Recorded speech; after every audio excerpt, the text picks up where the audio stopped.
Choix 98.1 Radio X. Bouddha a déjà dit, 3 choses ne peuvent plus être dissimulées. Le soleil, la lune et la vérité.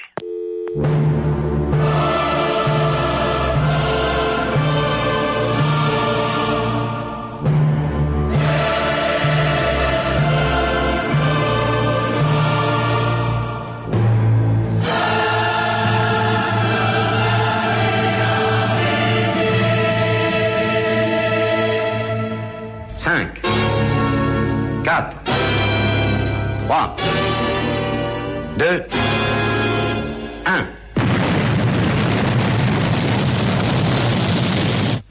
Ils sont partis. Oh my gosh. They're all going against the wind. The wind's 120 knots to the west. Radio X Files avec Christian Page et Marceau. Oh my gosh, dude. Radio X. 18h01. Salut, bonsoir, bienvenue sur les ondes de Choix 98.1 Radio X. Mon nom c'est Yann Marceau, bienvenue dans Radio X Files. Salutations à Christian Page, salut. Salut. Très content d'être avec toi. J'ai cette curieuse impression ce soir d'avoir oublié quelque chose. Ah oui? Mais je sais pas quoi. T'as oublié de télécharger les fichiers audio que je t'ai envoyés. Si c'est le cas, on est dans le trouble. Voilà, mais ça c'est fait, mon cher Christian. Mais honnêtement, j'ai cette impression-là. J'ai certainement oublié quelque chose, mais je sais pas encore c'est quoi. Fait que on va peut-être la découvrir ensemble pendant ces 2 heures-là. Et on aura bien du plaisir. Ce soir, la possession... Parce que généralement, la perte de mémoire, ça vient avec l'âge. Fait que théoriquement, je devrais être plus sensible que toi à ces petits problèmes. Mais avec la mémoire que t'as, il y a très peu de chances que ça arrive. Mais je me souviens d'avoir lu des scientifiques s'étaient penchés sur l'effet des portes.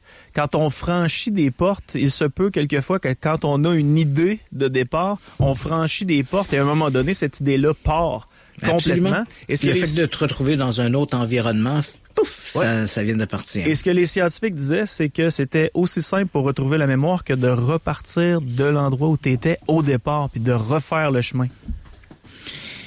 Écoute, si les spécialistes en neurosciences et en sciences cognitives nous le disent, ça doit être vrai. Mais c'est ça, c'est l'effet porte. Un jour. Ouais, c'est l'effet porte. Non, mais ça, c'est tout à fait vrai. L'effet porte est tout à fait vrai. Et c'est un peu aussi le pourquoi, bien souvent, tu étais dans ta voiture, tout va bien, tu rentres à la maison et dès que tu es sur le seuil de la porte, là, tu te mets à avoir une envie d'uriner, c'est pressant, tu sautilles sur place. J'imagine qu'il y a plein d'auditeurs qui ont vécu cette expérience-là. Et effectivement, c'est lié à l'effet porte, un peu comme ça. Ce soir, le sujet de la soirée, ce sera la possession de Julia. Oui, et c'est curieux parce que c'était pas un sujet qui était dans mes cartons. Mais au cours des dernières semaines, à 2 reprises dans la même semaine, j'ai été confronté à cette histoire-là. Histoire que je connaissais quand même depuis, je dirais, le milieu des années 2000. Mais pour laquelle j'avais eu qu'un intérêt très, très passager. Bon, j'avais pris connaissance du sujet, le dossier. L'an dernier, l'affaire est une histoire de possession diabolique qui aurait été enquêtée par un psychiatre américain qui s'appelle Richard Gallagher. Gallagher s'est illustré, on en reparlera un peu davantage dans la deuxième partie de l'émission, mais Gallagher s'est illustré à partir de, je dirais, la fin des années 2000. Je crois que c'était en 2008. Il a d'abord commencé par publier un compte-rendu de ses recherches, de ses investigations comme consultant avec un groupe d'ecclésiastiques sur le phénomène de la possession diabolique. Puis là, évidemment, tu serais tenté de te dire, écoute, un psychiatre qui s'intéresse à la possession diabolique, ça doit être un méchant crackpot. Mais c'est pas le cas. C'est un type, on va le voir. Ça veut pas dire qu'il est pas à l'abri des biais cognitifs et à l'abri de ses propres croyances, mais ça reste un psychiatre qui a une solide formation, un CV impressionnant. Donc, à la fin des années 2000, il commence à publier des trucs sur la possession diabolique. Il prend clairement position qu'il est j'allais dire favorable, mais pas favorable, mais il est persuadé de la réalité du phénomène de la possession diabolique. Et puis l'an dernier, il a publié un premier ouvrage dans ce type-là. Il a publié dans le passé d'autres ouvrages à caractère médical, mais celui-là, principalement, qui s'appelle Demonic Foes, qui veut dire les ennemis diaboliques, dans lequel il raconte une série d'expériences qu'il a vécues comme consultant, parce que il raconte bien qu'au départ, comme psychologue ou psychiatre, il considérait le phénomène de la possession diabolique comme étant un trouble de la personnalité, et puis éventuellement, par un concours de circonstances, des ecclésiastiques ont pris contact avec lui et lui ont demandé d'agir comme consultant, parce que il faut savoir que on en a souvent parlé à l'émission, parce que le phénomène de la possession diabolique, c'est un phénomène que je trouve tout à fait passionnant. Mais faut dire que le rituel du grand exorcisme, tel qu'on le voit un peu dans le film L'Exorciste, c'est un rituel du grand exorcisme. Ce rituel-là, originalement, a été fait en 1614. Et puis, il a fallu attendre le pontificat de Jean-Paul II pour qu'il y ait une réécriture du rituel qui a été publiée en 1999. Donc, cette deuxième mouture publiée en 1999. Et même s'il était acquis depuis les années 70, même début des années 80, que les rituels d'exorcisme, même s'ils étaient autorisés par l'évêque, parce que c'est un peu la chaîne de commandement, c'est-à-dire que un fidèle se présente à l'église, dit qu'il est perturbé par le diable. Il peut y avoir deux formes de possession. Il y a le tourment, donc un sujet peut être tourmenté par le diable, donc il a des idées impures, etc. Et là, il est persuadé que c'est le diable qui lui souffle à l'oreille ses pensées impures, donc il peut se confier à son prêtre, à son confesseur. Là, à ce moment-là, on ne parle pas d'une possession, mais on parle d'un tourment. Le fidèle est tourmenté par le diable. Et puis ensuite, il y a ce phénomène qu'on connaît bien, qui est la possession diabolique, qu'on y croit ou non, ça n'a pas d'importance. Je ne fais que te définir le concept. Donc la personne dit qu'à ce moment-là, il y a une intelligence, une personnalité qui se substitue à la sienne, et que cette personnalité, c'est le diable ou un esprit malveillant, et qui l'amène à commettre des actions. Donc, et Gallagher raconte, lorsqu'il parle de sa propre biographie ou de son incursion dans cet univers-là, que avec ce nouveau rituel de l'exorcisme, qui a officialisé en fait l'implication des psychologues et des psychiatres dans le processus, mais quand même un processus qui était officieusement acquis depuis la fin des années 70. Donc ces ecclésiastiques lui ont pris contact avec lui en lui disant écoute, voilà, le rituel nous demande de faire appel d'abord et avant tout à des spécialistes de la santé mentale avant de conclure à la possession diabolique, et on aimerait que vous... Puis en fait, il a été choisi au hasard, là, c'est pas qu'il y avait déjà participé à des trucs semblables. Les ecclésiastiques lui ont dit on a fouillé dans le bottin téléphonique des psychiatres du quartier, puis c'est ton nom qui est sorti. Et c'est comme ça donc que Richard Gallagher s'est retrouvé parachuté dans cet univers-là. Et puis l'un de ses tout premiers cas, et un cas qu'il présente comme étant un cas phare, c'est l'histoire de Julia. Bon, moi, j'ai pris connaissance de cette histoire-là au moment où il l'avait publiée. Il l'a publié d'abord dans une publication là qui s'appelle le New Oxford News Magazine, qui parle de la vie sociale chrétienne, parce que faut le dire, Richard Gallagher se définit lui-même comme un croyant pratiquant. Donc, il publie une première fois dans cette publication qui parle d'activités chrétiennes, et donc il raconte un peu ses expériences. Et puis ensuite, dans le très sérieux Washington Post, il y a une tribune qui s'intitule Lettres à l'éditeur, Letters to Editors, et il va publier coup sur coup, à une semaine d'intervalle, 2 très très longs articles dans cette tribune, dans laquelle il parle encore une fois de son implication dans cet univers-là, sa croyance par rapport à la possession diabolique, son expertise en tant que psychiatre, et encore une fois, il évoque l'histoire de Julia comme étant une histoire phare. Donc j'avais lu ces articles-là, puis personnellement, j'avais pas été très impressionné, puis je vais expliquer pourquoi en deuxième partie d'émission. Là, on va bien s'arrêter sur cette histoire-là, mais voilà qu'il y a 2 semaines à peu près, coup sur coup, je me retrouve d'abord, il y a quelqu'un qui m'écrit en me disant est-ce que tu as vu sur In Tenebris, par exemple, qui est une série de podcasts très très bien fait, mais malheureusement qui se sont limités à 6 podcasts seulement entre 2018 et 2019. Et quelqu'un m'écrit en me disant, est-ce que tu connais ces balados, In Tenebris? Oui, dont parmi lesquels, dans les six épisodes qui sont en ligne. Puis j'invite les gens, là, si vous ne connaissez pas In Tenebris, là, encore une fois, je le dis, ce sont des balados qui ont été faits entre 2018 et 2019, qui sont disponibles sur Internet. Et même si c'est limité à 6 épisodes seulement, il y a un épisode notamment qui est le poltergeist de la machine, dont on a déjà parlé à l'émission. Et le premier épisode était justement sur l'histoire de Julia. Donc, quelqu'un m'écrit en me disant, est-ce que vous connaissez In Tenebris? Est-ce que vous connaissez l'histoire de Julia? Alors, je dis, ouais, oui, c'est pas une histoire qui m'a renversé. Parmi les nombreux cas de possession diabolique, celui-là n'est pas ni pire ni mieux qu'un autre. Il y a des points forts, il y a des faiblesses, voilà.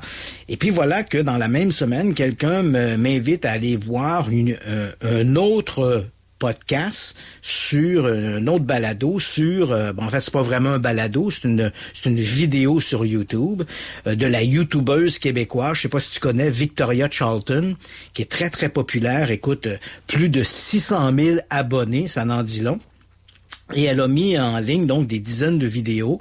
Elle s'intéresse à tout ce qui est mystérieux. Si on visite sa chaîne, c'est principalement des crimes et des disparitions. Il y a également des trucs un peu sur l'insolite, le mystérieux, le paranormal. Elle a signé, il y a quelques semaines à peine, je crois que c'était en novembre, elle a co-signé avec Alexandre Soulière un livre qui s'intitule « Et tombent les têtes », donc c'est un roman noir. C'est une grande amoureuse du mystère et du mystérieux, et sa chaîne YouTube multiplie des vidéos dans cette orientation-là. Ouais.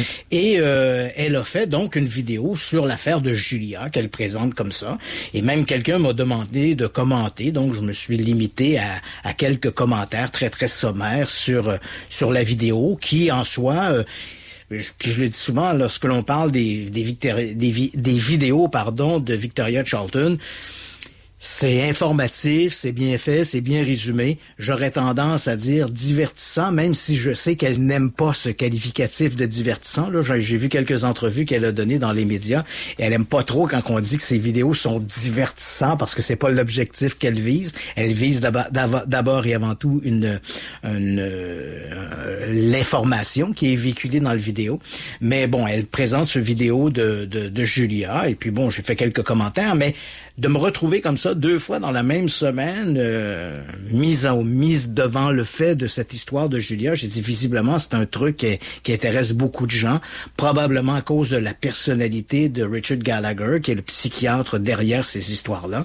Donc ce soir, je vais vous présenter l'histoire de Julia, et puis on reparlera ensuite de ce qu'on doit en penser, du personnage également qui véhicule cette histoire-là, Richard Gallagher, qui est devenu au fil des ans, au cours des 10-15 dernières années, qui est devenu pour beaucoup de gens une espèce de caution académique sur le phénomène des possessions diaboliques. Quand on parle, par exemple, des enlèvements extraterrestres, les gens qui croient à ce type de phénomène auront tendance à nous évoquer le nom de John Mack. John Mack était un psychiatre attaché à l'université Harvard, qui s'est beaucoup intéressé au phénomène des enlèvements extraterrestres et qui était plutôt, sans croire ouvertement que les gens se faisaient enlever et amener à bord d'un vaisseau spatial en tôle et boulons, là. Mais John Mack était plutôt favorable à croire que ces expériences-là cachaient une réalité qui était manipulé par une forme d'intelligence étrangère, disons ça comme ça. Et comme c'est un personnage qui a un CV très impressionnant, John Mack est devenu un peu la caution académique pour les phénomènes des enlèvements extraterrestres. Donc, si tu parles avec des gens qui croient à ça, ils vont dire, ouais, mais c'est pas rien qu'une histoire de farfelu. Il n'y a pas que des illuminés qui s'intéressent à ces sujets-là. Est-ce que tu as lu John Mack? Donc, très rapidement, on va te lancer le nom de John Mack en disant, voilà, on a un psychiatre qui n'est pas un psychiatre patenté, c'est un véritable psychiatre avec des lettres de noblesse, bardé de diplômes,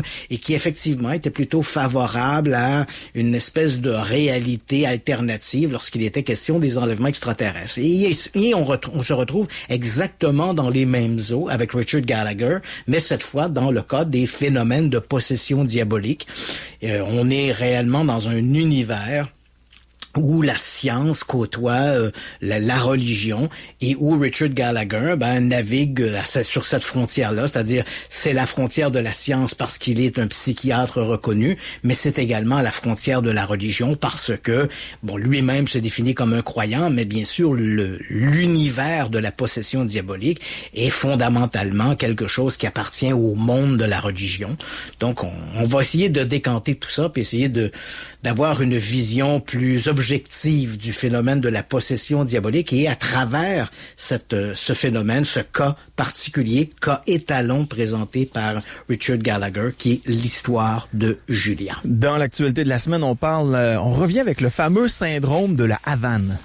C'est amusant parce que quand on en a parlé la semaine dernière, on a dit, la semaine dernière ou il y a 2 semaines, c'était en fait un rapport préliminaire de la CIA qui avait été déposé, qui avait été remis au secrétaire d'État et qui évoquait l'histoire du syndrome de la Havane. On ne refera pas l'histoire pour les gens qui ne savent pas de quoi on parle.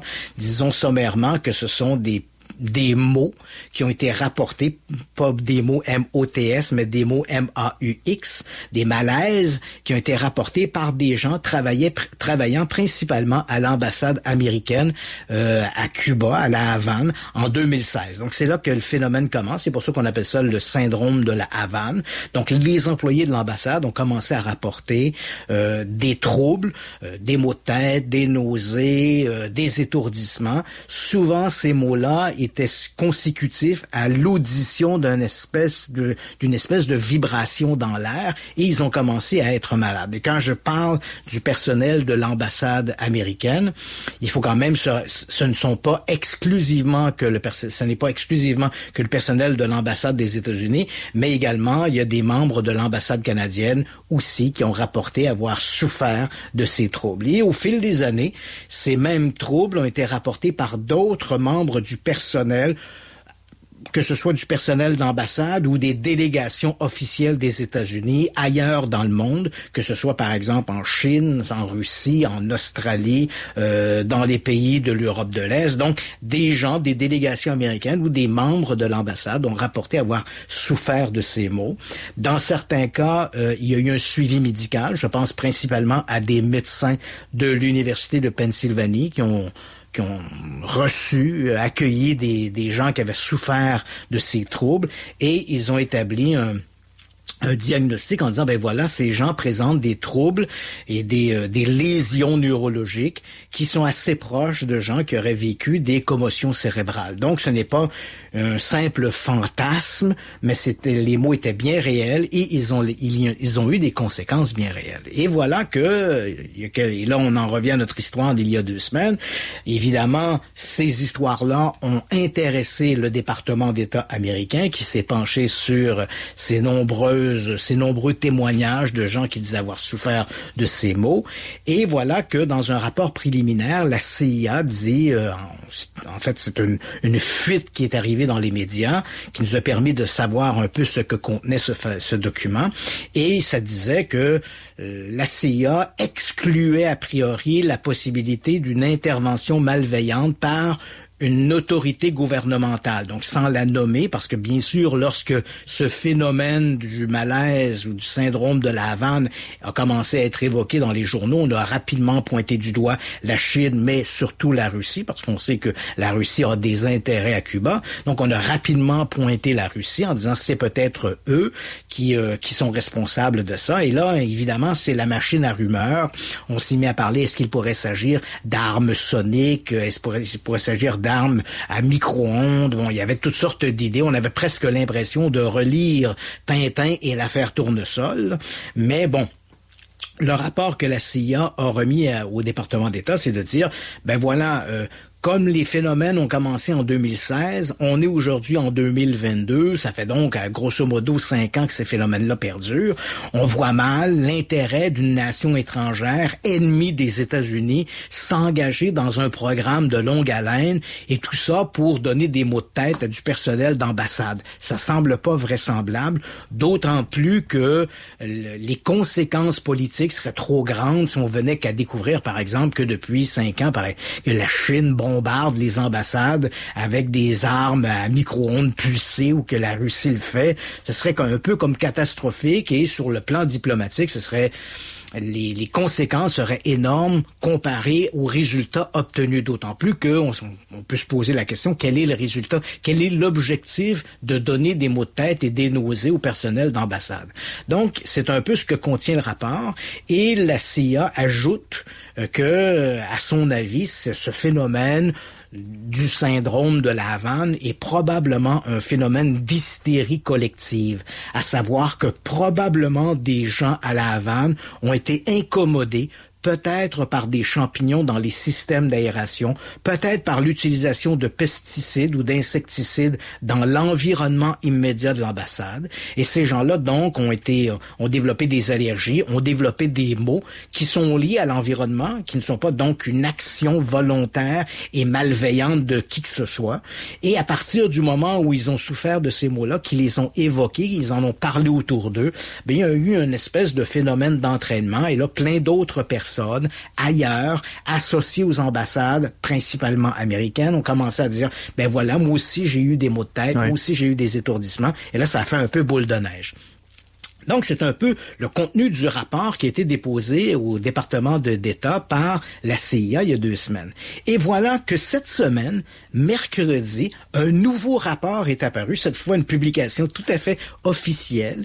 Il a été produit par des experts qui ont été consultés, des experts qui sont à la fois des experts gouvernementaux et également des experts qui appartiennent à la vie civile, qui n'ont aucun lien avec le gouvernement de quelque palier que ce soit.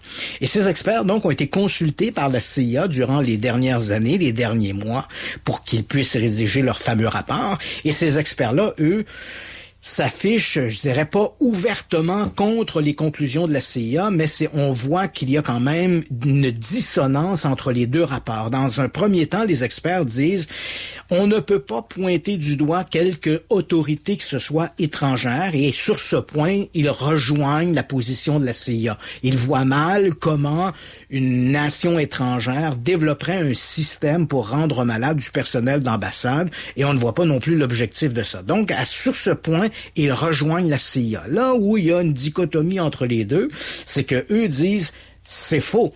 Les gens qui ont souffert de ces troubles-là, ce n'est pas leur imagination. Ces gens-là ont réellement eu des lésions qui ont entraîné des problèmes cognitifs, et ces troubles-là sont conséquents soit d'une exposition à un rayonnement électromagnétique et à partir de là, ou encore à des ultraviolets, des mécanismes d'ultraviolets. Et là, ils disent, à partir de ce moment-là, il faut obligatoirement imaginer un mécanisme. Mais quand on imagine un mécanisme, il faut savoir de quoi on parle. Est-ce que c'est une espèce de canon à protons, quelque chose comme ça? Non, eux prétendent que cette technologie, elle existe. Elle est, j'ai dit tantôt des ultraviolets, mais c'est des ultrasons, pardon. Donc, soit des rayonnements électromagnétiques ou des ultrasons. Et ce que les experts disent, c'est que cette technologie, elle existe. Et elle est miniaturisable, c'est-à-dire qu'on pourrait développer un mécanisme capable d'émettre ou des ultrasons ou des ondes électromagnétiques et faire une exposition malveillante à courte distance. Et ces mécanismes-là pourraient être transportables, être facilement dissimulables. Donc, à ce niveau, on s'affiche un peu en faux contre les conclusions de la CIA. Néanmoins, nos experts ajoutent que même si cette technologie, elle existe, on ne sait pas si de tels mécanismes ont été développés, construits ou ont été exploités par qui que ce soit. Donc, oui, la technologie existe, ce serait faisable. Est-ce que ça existe toutefois dans la réalité? On n'a pas la preuve que quelque nation que ce soit ait développé des mécanismes semblables. Mais là, ce qui est intéressant de noter, c'est bien sûr ces deux positions qui sont opposées. Celle de la CIA qui dit non, ça semble être un phénomène lié à de l'hystérie collective, et de l'autre côté, ces experts consultés par cette même CIA qui dit non, ça n'a rien à voir avec de l'hystérie collective. Ces gens-là ont bel et bien été exposés à du rayonnement, que ce soit ultrason ou électromagnétique, qui a entraîné ces fameux troubles. Maintenant, savoir qui est derrière ça, Si ce n'est pas une nation étrangère, il faut peut-être penser à ce moment-là, si c'est ni la Chine, si ce n'est pas non plus la Russie, il faut peut-être penser ou à des petits groupes d'individus. Et là, quand on parle de petits groupes d'individus, très rapidement, on fait l'association peut-être avec des groupes terroristes, que ce soit du terrorisme interne aux États-Unis ou du terrorisme externe, que ce soit par exemple des comme Al-Qaïda ou IA, là, ça reste difficile à cibler pour le moment. On le sait pas trop, là. Donc, que ce soit l'État islamique, que ce soit d'autres groupes terroristes, on le sait pas trop. Mais bon, pour l'instant, visiblement, le syndrome de la Havane, comme on l'appelle, demeure un mystère sur lequel on n'a pas toutes les réponses. Ah les gars, donnez-moi pas ça dans les mains, parce qu'à chaque fois qu'une équipe viendrait à Montréal pour jouer contre le Canadien puis dormirait à l'hôtel, je l'utiliserais peut-être, là. Bon, il y aurait peut-être encore des Nordiques à Québec, mais c'est pas ça le problème. Hein? Des petites machines, là, pour troubler leur sommeil. Oh, mais quand oui, on en aurait bien besoin parce que là, pour l'instant, on a l'impression que ce sont les équipes adverses qui ont cette petite mécanique-là parce que pour l'instant, le Canadien est plutôt dans le pétrin. Fait que finalement, c'est pas la faute de Dominique Ducharme, c'est ça. Non, pas du tout. Voilà. C'est les ultrasons et les ondes électromagnétiques qui troublent les joueurs du Canadien. Tout s'explique enfin. Et on parle maintenant des pyramides. Écoute, j'ai vu un truc cette semaine qui est renversant. Et il faut que vous voyez, là, je le dis à toi, mais je le dis également à tous les auditeurs, c'est un documentaire. Bon, je vais mettre un petit bémol, là, ça va être un petit peu choquant, là, mais c'est un vidéo, c'est un documentaire de 2h15, donc 2h15 minutes. Un très, très beau documentaire avec des images léchées, une belle narration, tout ça, qui a été réalisé par Cyril Barbas, qui est un Français, un grand amoureux de l'histoire. Et son documentaire s'appelle Pyramide, le grand virage.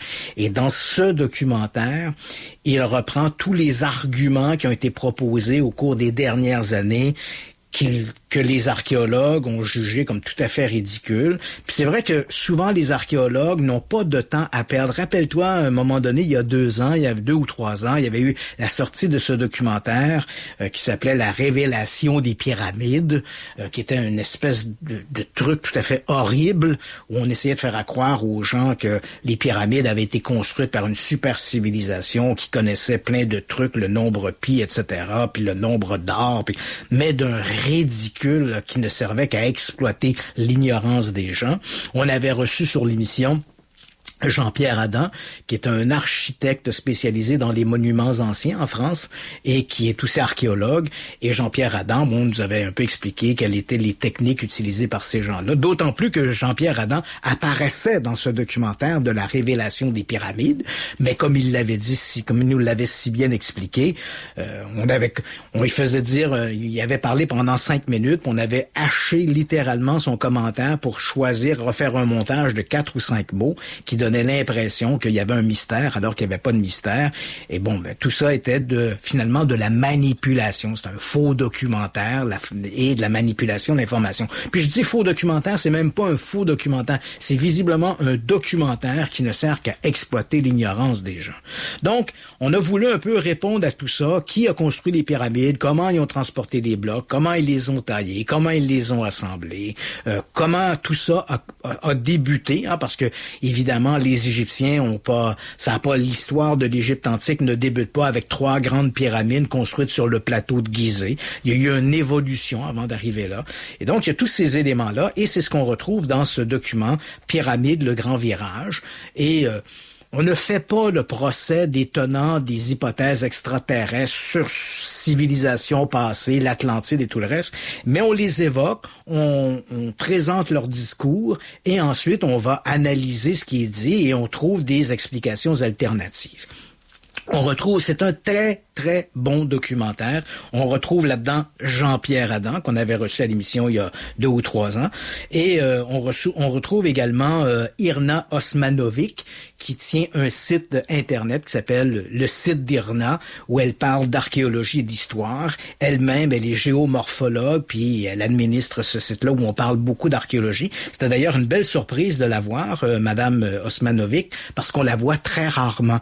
Donc, elle est omniprésente brillante lorsqu'il est question sur le web d'archéologie, d'histoire, principalement en France, mais c'est vrai que c'est une dame qu'on voit rarement à l'écran, et là, bon, elle apparaît dans ce documentaire. C'est très, très, très bien documenté, les images sont belles, la musique, tout ça, c'est parfait. Donc, gardez ça en mémoire, Pyramide, le grand virage. Et pourquoi le garder en mémoire? Parce que depuis hier, la vidéo a été, comme on dit, strikée par YouTube, parce que pendant à peu près 10 secondes dans le documentaire, l'animation présente les fameuses... Te rappelles-tu, Yannick, on avait parlé de ça il y a quelques 2, 3, 4 ans, maintenant je perds un peu le fil. On avait parlé de ces histoires de petites momies retrouvées au Pérou qui avaient 3 doigts. Puis, et on avait reçu justement... un historien, un archéologue qui était attaché, je crois que c'était au Musée de l'Homme à Paris, et qui nous avait dit, tout ça c'est de la fraude, on voit bien que les os, quand on tire des rayons X, on voit bien que les os sont pas attachés les uns aux autres, il n'y a pas de cartilage, c'est visiblement du rafistolage, de la quincaillerie qui a été fait avec des os d'animaux, tout ça, puis on a voulu nous faire accroire à ce truc-là. Et dans le documentaire dont je te parle, Le Grand Virage, bon, derrière ces fameuses petites momies là retrouvées au Pérou, il y a un Français qui se présente un peu comme un Indiana Jones à la recherche de la cité perdue des Incas qui s'appelle Paititi, et il s'appelle Jamin. Et donc, Monsieur Jamin, visiblement, à un moment donné, dans le documentaire, Le Grand Virage, on voit des images où Thierry Jamin tient dans ses mains l'une de ces petites momies à 3 doigts. Et ça dure à peu près 10 secondes, là, cette séquence. On voit donc Jamin qui tient l'une des momies, et la narration nous dit... voilà, on a fait beaucoup de fraude en archéologie pour essayer de raconter toutes sortes d'histoires fantaisistes et fantastiques. C'est le cas, par exemple, des pierres d'Ica. C'est le cas également des momies, les momies de Thierry Jamin. Donc, le commentaire se limite à peu près à ça. Une image de Thierry Jamin, et le commentaire dit « comme les momies de Thierry Jamin ». Mais Monsieur Jamin, visiblement, n'a pas apprécié que l'on évoque sa supercherie, comme c'est souvent le cas, hein, les escrocs n'aiment pas être pris la main dans le sac. Donc, Monsieur Jamin a adressé à YouTube une demande de retrait de la vidéo sous prétexte qu'il y avait violation des droits d'auteur. Mais bon, gardez en tête Pyramide, le grand virage, parce que ça cette demande-là de Thierry Jamin, elle est tout à fait super, elle est tout à fait, comment je pourrais dire, ridicule, parce que dans le cadre du documentaire, on peut quand même utiliser pendant 10-15 secondes des images si on les utilise à titre de démonstration. Ce n'est donc plus un vol, ce n'est pas un plagiat, c'est une démonstration. Bon, voilà, si tu dis, bon, comme à l'Assemblée nationale, puis tu montes une séquence de 15 secondes de l'Assemblée nationale pour supporter le propos, il n'y a pas violation du droit d'auteur, puisque l'image est utilisée plutôt à titre de référence. Donc, la demande de Thierry Jamin est frivole, c'est sûr qu'elle va tomber et que le vidéo sera de nouveau disponible sur YouTube. Ce qui est extraordinaire de cette vidéo, Yannick, c'est que non seulement elle est fascinante, mais elle est tout à fait gratuite. Hein. Il n'y a pas rien à débourser. Les gens qui l'ont fait avec l'objectif de la rendre accessible au plus grand nombre de gens possible. Donc, elle était disponible. Elle a été rendue disponible mardi, mais dès ce matin, la vidéo a été, comme je l'ai mentionné, strikée par Thierry Jamin, mais d'ici quelques jours, elle devrait être à nouveau disponible sur le web, sur YouTube, entre autres, Pyramide, le grand virage, et c'est vraiment extraordinaire. Une fois qu'on a vu ça, si tu continues à croire que derrière la construction des pyramides, il y a une super civilisation du type Atlante ou des extraterrestres, il y a rien qui va te convaincre du contraire. Tu sais, je veux dire, ce qui est assez amusant, c'est moi qui a visité les pyramides, je dis souvent aux gens, quand on voit des beaux blocs carrés de la pyramide, faut se rappeler que ces blocs-là, ce sont les blocs extérieurs. Ouais. Les gens s'imaginent souvent que les Égyptiens ont taillé 2 500 000 blocs de pierre, tout carrés, tout beaux, puis qu'ils ont tout monté pour faire la pyramide. Ça, c'est de la foutaise, hein? En réalité, les seuls blocs taillés, c'est les blocs de l'extérieur. Le dedans de la pyramide, c'est du gravat. C'est rien d'autre que ça, là. Ils ont construit des murs extérieurs, ils ont construit des tunnels intérieurs, là. Ils ont donc mis en place les blocs là, de granit pour faire le grand corridor qui menait à la chambre du roi. Mais entre ces corridors-là et les murs extérieurs, imagine-toi, il y a pas des Égyptiens qui plaçaient des blocs. Il y a des gars plutôt qui arrivaient avec des brouettes puis qui vidaient du gravat pour remplir les espaces. C'est ça la réalité. Donc l'idée que c'est toujours des belles blocs, des beaux blocs taillés, là, ça c'est de la foutaise. Et moi qui ai visité les pyramides, c'est un des trucs qui m'avait frappé. Quand on rentre dans la pyramide, on rentre par un tunnel qui a été fait dans l'Antiquité par des pilleurs de tombes. On avait défoncé un mur. Je dis l'Antiquité, mais c'est plus tardif que ça. Je dirais plutôt le Moyen-Âge. On a percé un tunnel. La grande pyramide, celle de Khéops, a été pillée dès le départ. Hein, bon, on y a mis au tombeau le pharaon Khufu, puis je peux te dire que dans les 10-15 années qui ont suivi, la pyramide a été vandalisée et elle a été dépouillée de ses trésors. C'est un peu comprenable. Tu dis à des bandits, à des voleurs, tu mets une grosse pyramide de 146 mètres de haut au milieu du désert, puis c'est un peu comme si tu mettais des néons en disant, à l'intérieur de ceci, il y a des trésors. Fait que tu comprends que les pilleurs de tombes, rapidement, ont pénétré à l'intérieur de la pyramide et se sont emparés à la fois de la momie du pharaon, parce qu'il faut comprendre que la momie, de l'extérieur, on a peut-être l'impression d'un bonhomme entouré de bandelettes, mais quand t'enlèves les bandelettes, il y a plein d'amulettes et de bijoux qui étaient enterrés avec le pharaon. Donc, il était important de voler également la dépouille du pharaon parce que tu peux t'imaginer que les voleurs se sont emparés du pharaon Khufu, l'ont amené dans un endroit plus isolé, ils ont découpé les bandelettes, ils ont pris les bijoux, les amulettes qui étaient sur lui, puis ils se sont débarrassés du camp, puis merci, bonsoir. Et on s'est emparé également des trésors qui étaient dans la pyramide. Et il y avait comme des espèces de mécanismes de grosses pierres qui refermaient l'entrée et quelque part, à travers l'histoire, on a perdu quel est le chemin qu'a utilisé les pilleurs de tombes. Mais quoi qu'il en soit, au Moyen-Âge, les gens ont percé un trou sur une des parois de la pyramide pour pénétrer à l'intérieur. Et c'est le même trou fait par on parle même plus de pilleurs de tombes parce qu'il n'y avait plus rien à piller, mais plutôt par ces visiteurs du Moyen-Âge. On utilise le même trou pour pénétrer à l'intérieur de la pyramide de nos jours. Et quand tu rentres, moi je me rappelle, Yannick, ça a été renversant. Dès que je suis rentré, la première chose qui m'a frappé, et là je parle de la grande pyramide de Khéops ou Khufu, dès qu'on rentre, la première chose qu'on voit, c'est l'interstice entre les murs. Et là tu t'aperçois que c'est de la gravelle, c'est des débris, c'est de la roche là, qui est jetée là. Là, ça a brisé mon rêve.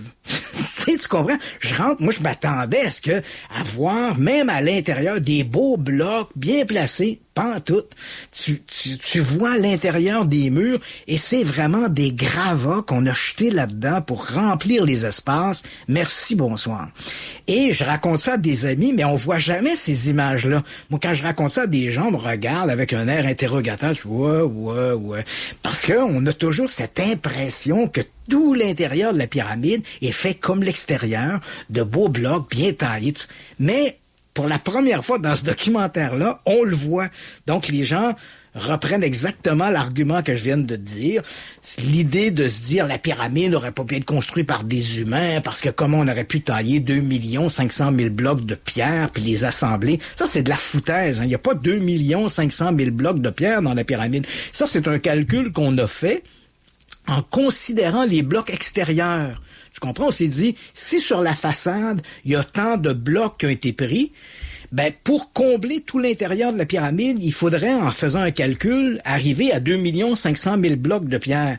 Mais ça, c'est en supposant que l'intérieur de la pyramide est fait également avec des blocs taillés, ce qui n'est pas le cas.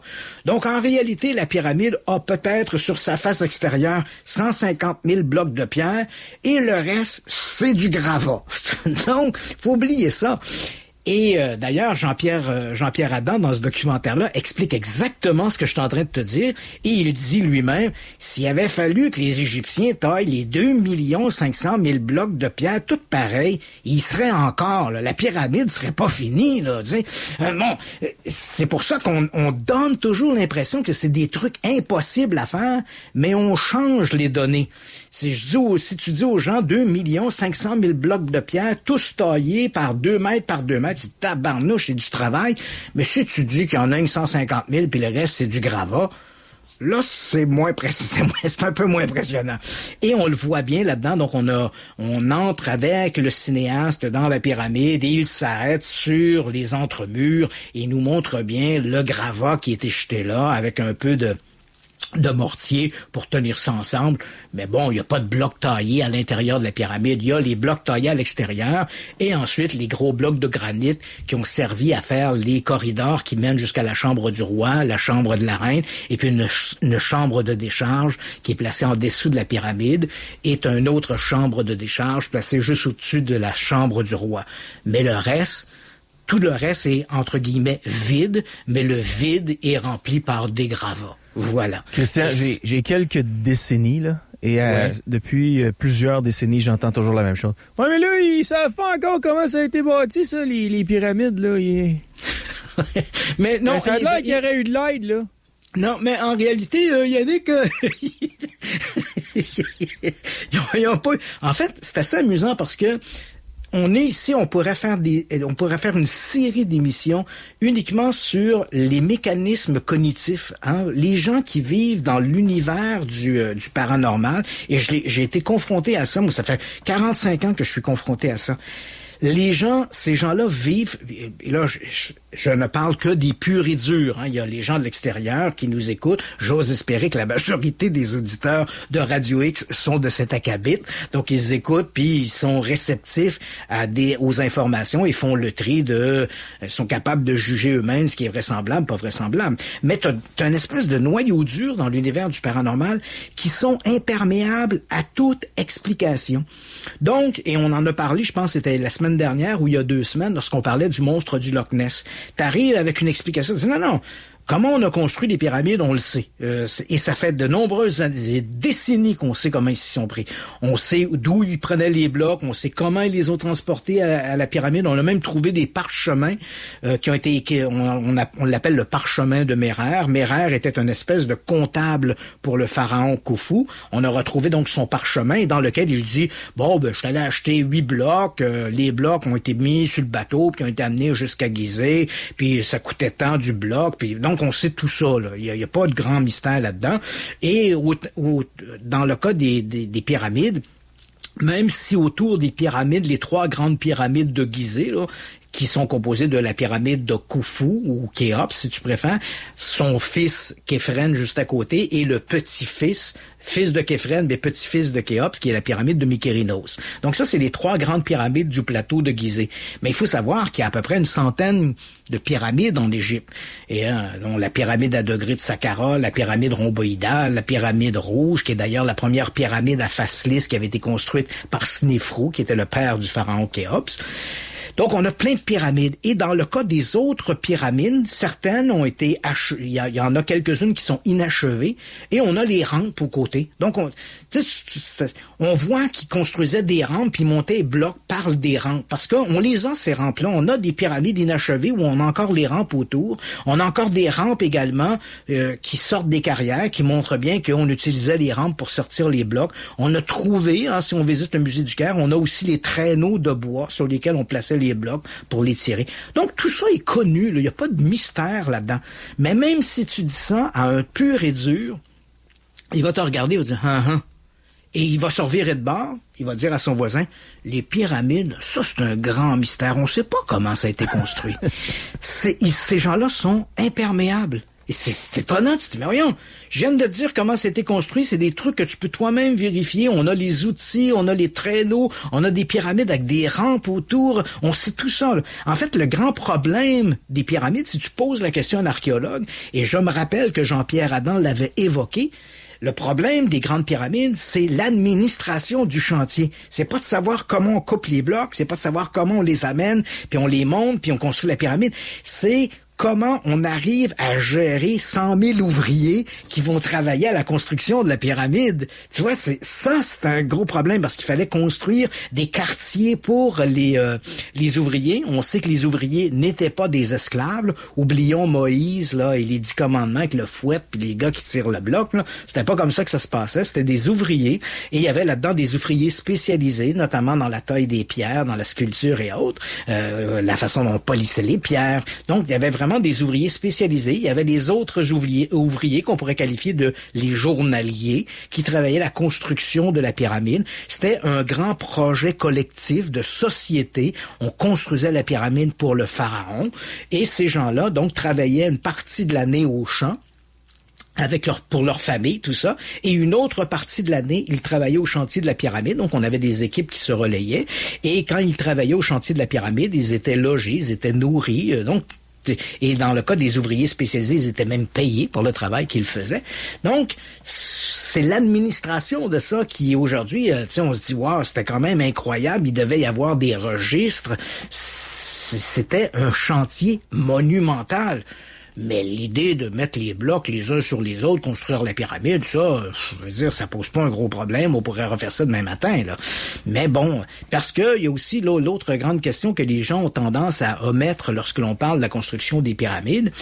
D'abord, on nous dit souvent que la pyramide a été construite, ça a pris 20 ans à la construire. En fait, ça a pris plutôt 27 ou 28 ans. Là. On est plus dans ces eaux-là que... Donc, il faut rajouter quasiment 30% de temps sur la construction de la pyramide parce que le pharaon Khufu, dès qu'il prend le pouvoir, on commence l'érection de la pyramide. Hein? C'est un chantier qui dure toute une vie.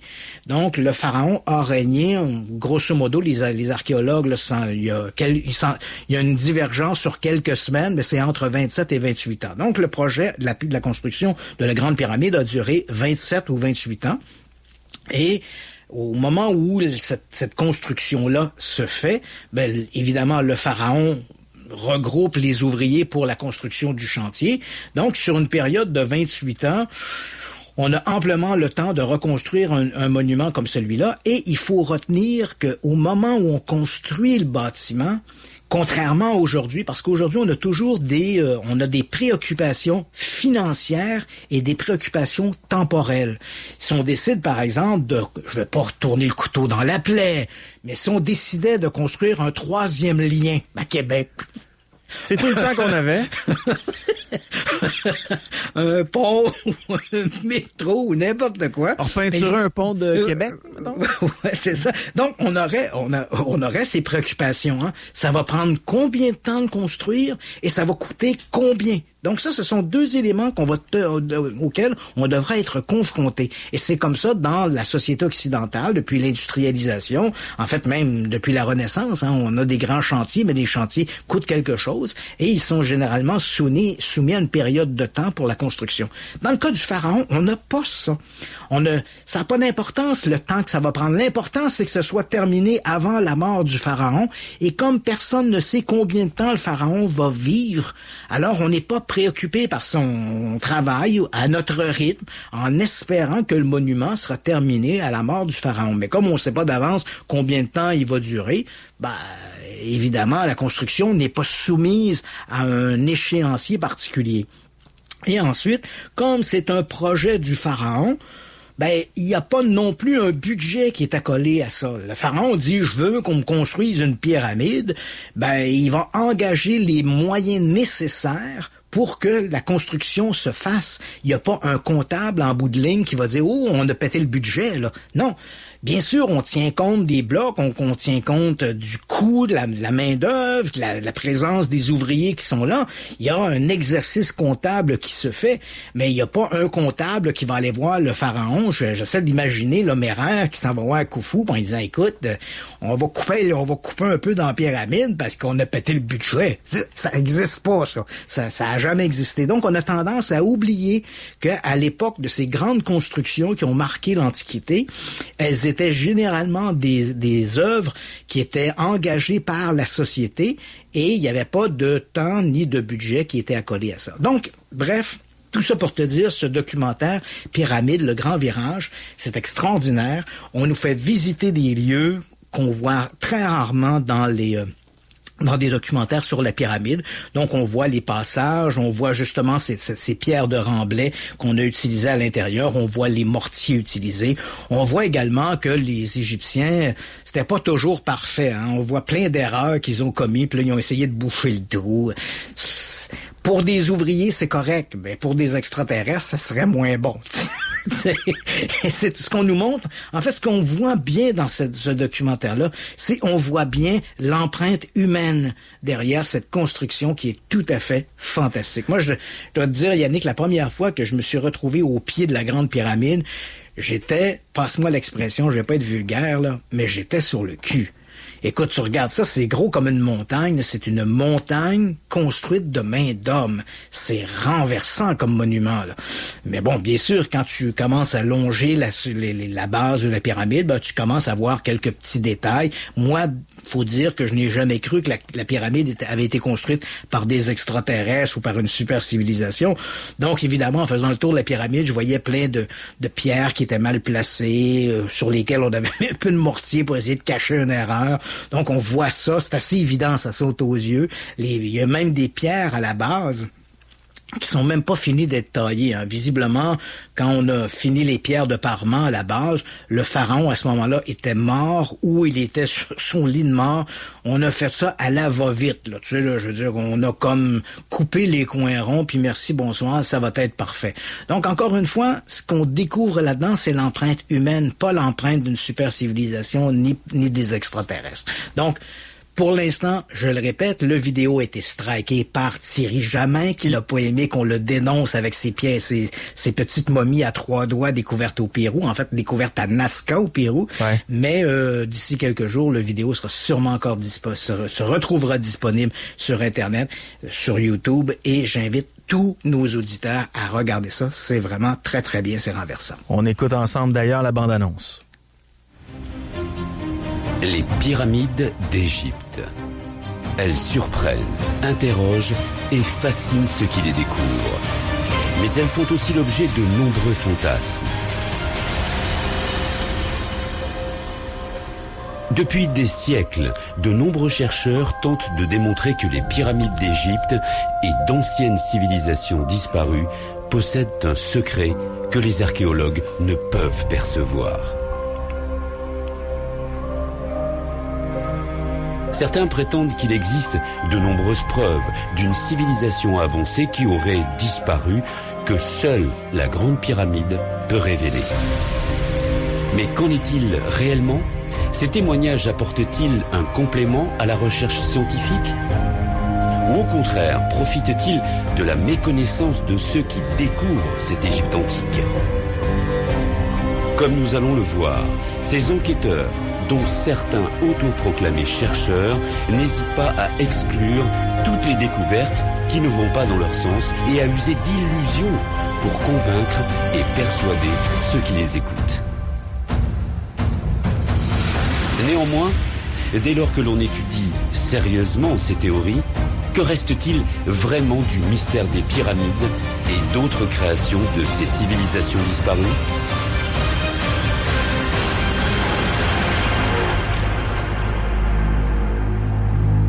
Donc voilà, c'est la bande-annonce du film, du docu-film Le Grand Virage. Ça me donne envie de le réécouter une deuxième fois. Non, mais c'est vraiment très, très bien. Écoute, Yannick, c'est le genre de documentaire que j'aurais rêvé de faire.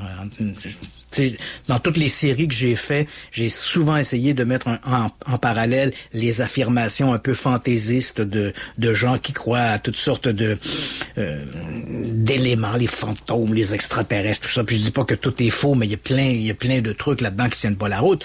Et j'ai essayé souvent de mettre en parallèle un peu ces convictions, ces croyances populaires versus la réalité des faits.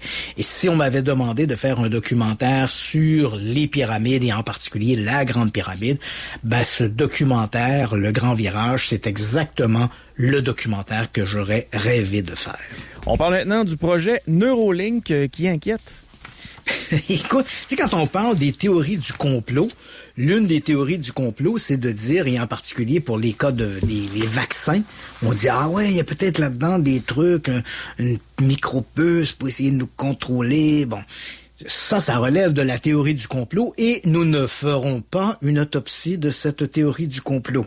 Mais il faut dire qu'on est dans une autre sphère d'activité. On n'est quand même pas très loin et c'est le projet Neuralink. Et dans le projet Neuralink, c'est un projet qui a été mis de l'avant par Elon Musk, le créateur de SpaceX, les voitures Tesla. Donc Elon Musk a développé ce programme-là et il a fait, maintenant on est passé des expériences animales. Il a fait des expériences sur des cochons, également des expériences sur des singes. Et maintenant, au cours de l'année 2022, il compte faire des expériences sur des volontaires humains. Et l'idée est la suivante, c'est d'implanter dans le cerveau des sujets une micropuce qui permettrait de contrôler des objets à distance. L'objectif, entendons-nous là, l'objectif visé par Neuralink, c'est de permettre à des gens à mobilité réduite ou des gens tout simplement qui sont paralysés, des quadraplégiques ou des paraplégiques, de pouvoir contrôler des appareils. Donc tu t'imagines le quadraplégique qui est confiné à un fauteuil, qui est incapable, par exemple, d'aller ouvrir le réfrigérateur, d'allumer le téléviseur ou ce genre de truc, il pourrait le faire uniquement par le pouvoir de la volonté. Donc, l'influx nerveux contrôlerait ce mécanisme, ce récepteur qui serait implanté dans le cerveau et enverrait le signal pour allumer le téléviseur, faire bouger un tel ou tel objet, un petit bureau qui serait amené vers lui, une tablette qui se déplierait devant lui. Donc, c'est un projet qui a été mis de l'avant pour aider les gens qui ont des mobilités très réduites ou des quadras ou des paraplégiques. Mais évidemment, on se dit, c'est extraordinaire, quelle avancée fantastique et quel espoir que cela donne à des gens qui sont confinés justement à cause de problèmes physiques. Mais au moment où Elon Musk se prépare à faire ses tests sur des volontaires, il y a quand même derrière ça un groupe de scientifiques, qui sont plusieurs, appartenant à plusieurs universités, qui ont manifesté cette semaine en se disant « Ouais, mais... » Qu'est-ce que l'on sait exactement de ça? Et on a des inquiétudes auxquelles Neuralink, pour l'instant, n'a pas répondu. Et là, je te mentionne, l'une des inquiétudes, c'est de se dire, OK, parfait, mais si on implante comme une puce, une micro-puce dans le cerveau d'un sujet et que les choses se déroulent mal, est-ce qu'on a la technologie pour l'enlever sans laisser des lésions? Est-ce que Neuralink aura un système qui permettra de mettre à jour la dite micro-puce?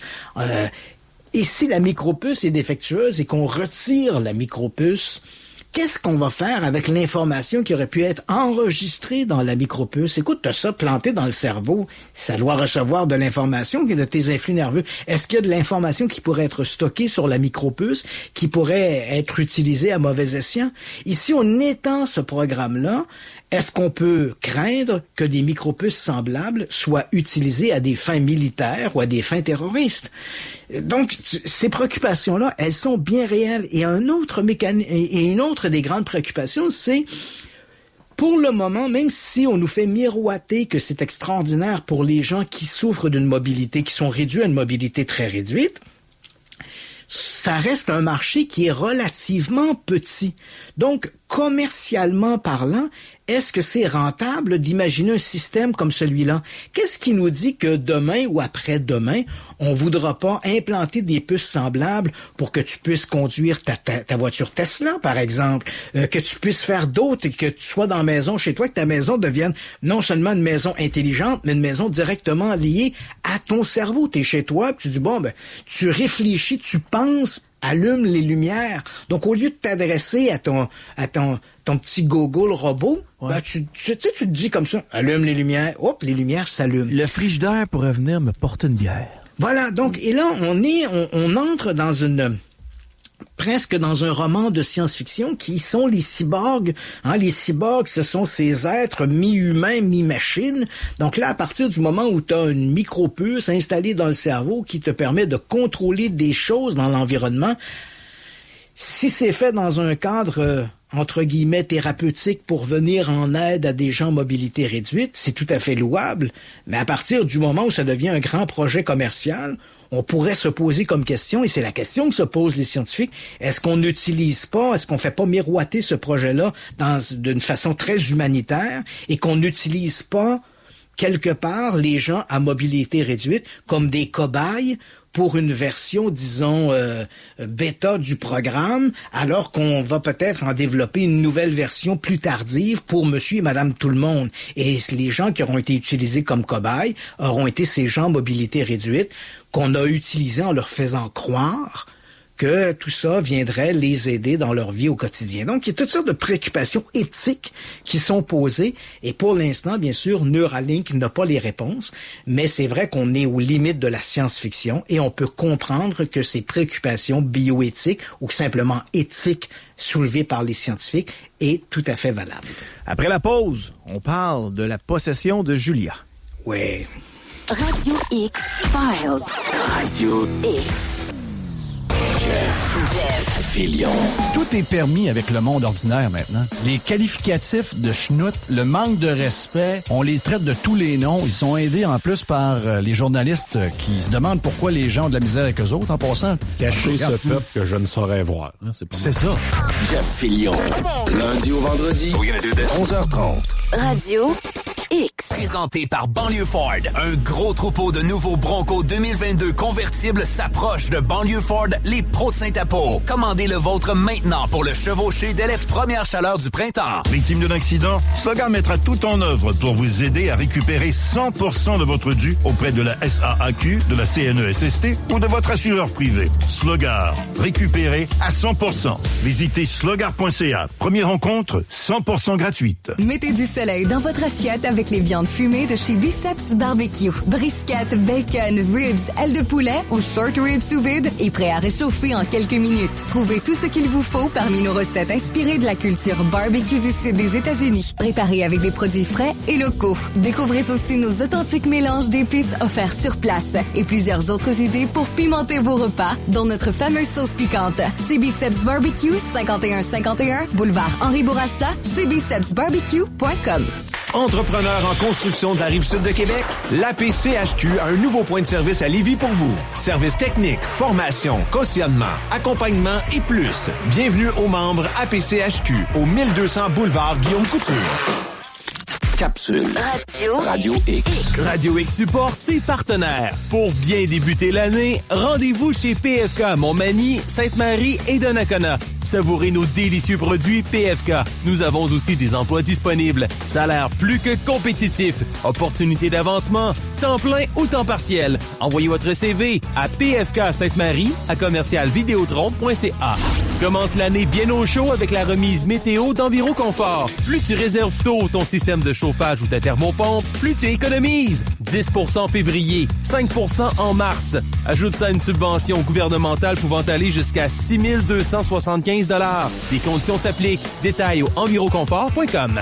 Pour la Saint-Valentin, offrez-vous l'unique coffret gourmand du 47. Un menu pour 2 décliné en 8 services et 12 plats à partager. Dégustez un prestigieux repas dans le confort de votre foyer et pour un léger supplément, ajoutez la musique de l'Orchestre symphonique de Québec à votre expérience avec le concert numérique Hommage à Jacques Brel, le47.com. Vous cherchez des idées pour agrémenter votre défi du mois sans alcool? La distillerie des Appalaches a pensé à vous avec son gin sans alcool Alphonse ainsi que son petit dernier Alphonse Fleur d'Oranger. Procurez-vous le coffret Gin Tonic Alphonse en format dégustation ou régulier à partir de 30 $. En plus, à l'achat de votre coffret durant les 28 jours d'Alphonse, la distillerie vous donne une carte cadeau de 10 $ et remettra 2 $ à la Fondation Jean Lapointe. Achetez votre coffret Alphonse sur distilleriedesAppalaches.com.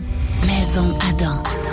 Équipez-vous en audio-vidéo de qualité pour profiter du grand match avec Maison Adam. Économisez jusqu'à 500 $ sur les téléviseurs OLED C1 de LG. Parfait pour visionner vos sports préférés. Maison Adam vous offre un service personnalisé en ligne, par téléphone et en magasin avec la livraison gratuite et le meilleur prix garanti.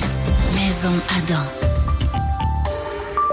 Bienvenue dans la technologie. Vous avez une hypothèque? Depuis 20 ans, la Financière fait économiser les propriétaires d'ici. Bon ou mauvais crédit, dossier simple ou urgent, la Financière vous permet d'épargner en moyenne chaque mois de 30 à 50% sur vos paiements actuels. Lafinancière.ca. Radio X Files avec Christian Page et Marceau. Radio X. Bon vendredi, on est le 4 février. On parle maintenant de la possession de Julia, mon cher Christian. Et oui, donc, comme je l'ai mentionné, je prendrai pas trop de temps parce qu'on en a beaucoup parlé en début d'émission. L'histoire de Julia, c'est une histoire de possession diabolique, révélée pour la première fois en 2008 par le docteur Richard Gallagher, qui est un psychiatre, qui enseigne d'ailleurs au Medical College de New York. Et il a parlé pour la première fois de son intérêt et de son implication dans les cas de possession diabolique. Il agit comme consultant auprès d'un groupe d'un clergé local. Et il a publié pour la première fois, donc dans le New Oxford Review, cette histoire-là, présentant l'histoire de Julia comme étant peut-être son premier et son cas le plus pertinent. Et donc, à partir de là, il s'est de plus en plus imposé dans cet univers et il est devenu, avec le temps, une espèce de caution académique. Lorsque l'on parle de possession diabolique, invariablement, si on veut dire, voilà, des scientifiques qui s'intéressent à ces phénomènes, on va évoquer le nom de Richard Gallagher.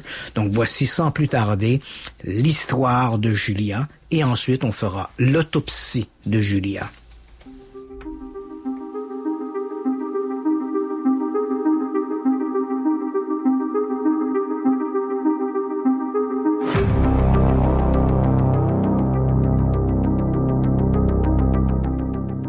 En mars 2008, le New Oxford Review, un périodique de culture religieuse catholique, publie un cas de possession démoniaque. L'article est signé par le docteur Richard Gallagher. De prime abord, on serait tenté d'y voir les délires d'un praticien patenté qui a trop abusé des substances illicites. Mais Richard Gallagher, au contraire, a un curriculum des plus honorables. C'est un psychiatre professionnel et respecté de ses pairs. Il est diplômé de l'Université Princeton, un établissement où a jadis enseigné Albert Einstein, et il a fait son internat à l'école de médecine de l'Université Yale. Pour l'heure, il enseigne la psychiatrie à l'école de médecine de New York et la psychanalyse à l'Université Columbia. Bref, Richard Gallagher est tout sauf un illuminé. Dans son article du New Oxford Review, Gallagher, qui s'affiche ouvertement comme un croyant et un pratiquant d'obédience catholique, raconte l'incident qui l'a fait passer de sceptique à croyant, du moins en matière de possession diabolique. Gallagher explique que, comme praticien, il avait toujours vu la possession démoniaque comme un trouble du comportement, dans la foulée des pathologies dissociatives, comme chez les patients atteints de schizophrénie, de névrose ou de démence. Puis, quelque part dans les années 1980, il a été confronté à l'histoire d'une patiente qu'il présente sous le pseudonyme de Julia. Les comportements de cette femme, qui se désignait elle-même comme la grande prêtresse d'un culte satanique, auraient aiguillé le psychiatre vers une autre alternative. Dans de rares cas, la possession diabolique pourrait-elle être réelle? L'histoire de Julia a à ce point bouleversé le docteur Gallagher qu'au lendemain de cette rencontre, il a accepté de travailler de concert avec un petit groupe d'ecclésiastiques comme consultant auprès de gens affirmant être possédés du démon. Il faut savoir qu'en 1999, l'Église catholique, sous le pontificat de Jean-Paul II, a publié une mise à jour de son rituel de l'exorcisme, un ensemble de prières dont l'unique version remontait alors à 1614. C'est clair que le rituel avait sérieusement besoin d'être revu et corrigé. Si cette nouvelle édition a été officialisée en 1999, il faut néanmoins préciser que depuis une bonne vingtaine d'années, l'Église préconisait, avant l'autorisation d'un exorcisme, l'évaluation du soi-disant possédé par des spécialistes en santé mentale. C'est cette ouverture qui a permis au Dr Richard Gallagher de se joindre à une poignée de prêtres exorcistes, une confrérie jusqu'alors interdite aux non-initiés. En 2016, à une semaine d'intervalle, le Dr Gallagher publie coup sur coup dans le très crédible Washington Post 2 longs articles où il exprime ses convictions quant à la réalité de la possession diabolique. Encore une fois, il présente l'histoire de Julia comme son cas étalon. 4 ans plus tard, le psychiatre, devenu pour certains la caution académique des possessions diaboliques, publie Demonic Foes, Les ennemis diaboliques, aux éditions Harper One.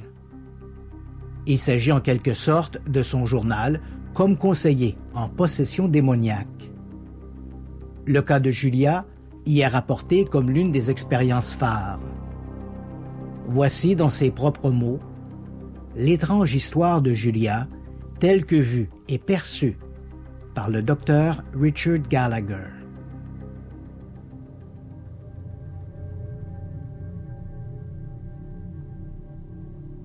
La nuit précédant ma rencontre avec Julia, quelque chose d'angoissant est survenu. Ma famille adore les animaux, et à cette époque, nous avions un bulldog français et 2 chats qui se promenaient librement dans la maison, comme des membres de la famille. Ils s'entendaient très bien. Les chats dormaient souvent ensemble dans notre lit, l'un contre l'autre. Mais une nuit, vers 3 heures du matin, des grognements et des miaulements forts nous ont tirés, ma femme et moi, de notre sommeil. Nos 2 chats, en général si dociles, se chamaillaient comme des boxeurs, se griffant l'un et l'autre, avec l'intention claire de se blesser.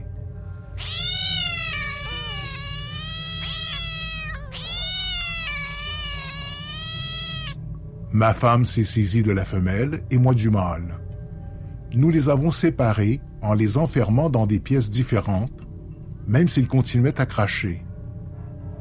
Nous sommes retournés nous coucher, mystifiés par ces comportements inhabituels. Le lendemain matin, le père Jacques a sonné à ma porte. Il se tenait sur le porche, accompagné de Julia. Elle était vêtue d'un pantalon noir et d'une blouse mauve foncé. C'était une femme frêle qui devait avoir la fin trentaine, début de la quarantaine. Ses cheveux étaient teints en noir foncé et son mascara autour des yeux s'étirait vers ses tempes. Comme j'allais l'apprendre plus tard, c'était un style très prisé par les membres de son culte. De son côté, le père Jacques portait son habituel costume de clergyman, les mains dans les poches, et il évitait mon regard. « Voici Julia, m'a-t-il dit. Elle a quelque chose à confesser. » Avec un sourire, Julia m'a dévisagé. « Comment avez-vous apprécié l'épisode des chats hier soir ?» a-t-elle laissé tomber. Je l'ai regardée longuement, décontenancée, pas tant par son allure marginale que par sa stupéfiante déclaration. Elle me regardait en souriant, visiblement satisfaite de l'effet de sa confession.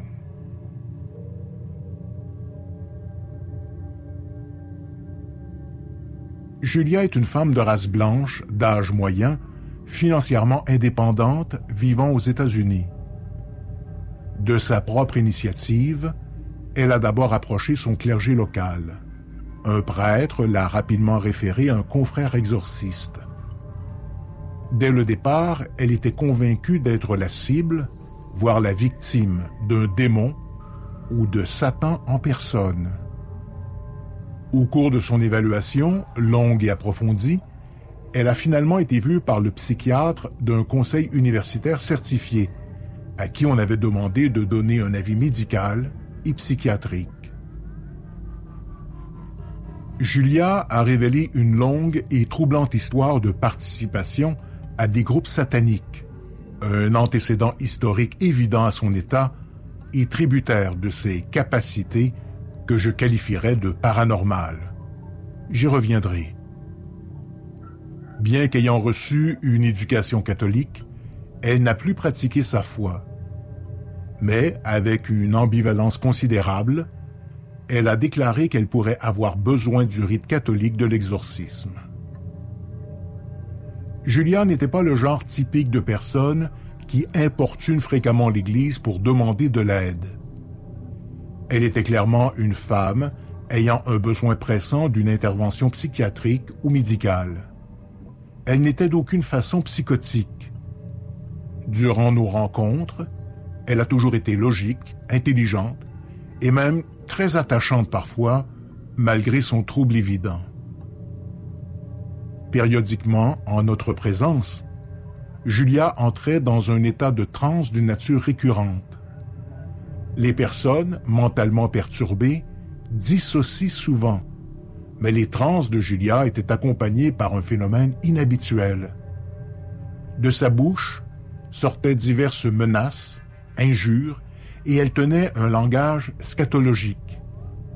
Elle disait des phrases comme « Laissez-la tranquille, espèce d'idiot, elle nous appartient, dégage, imbécile de prêtre ».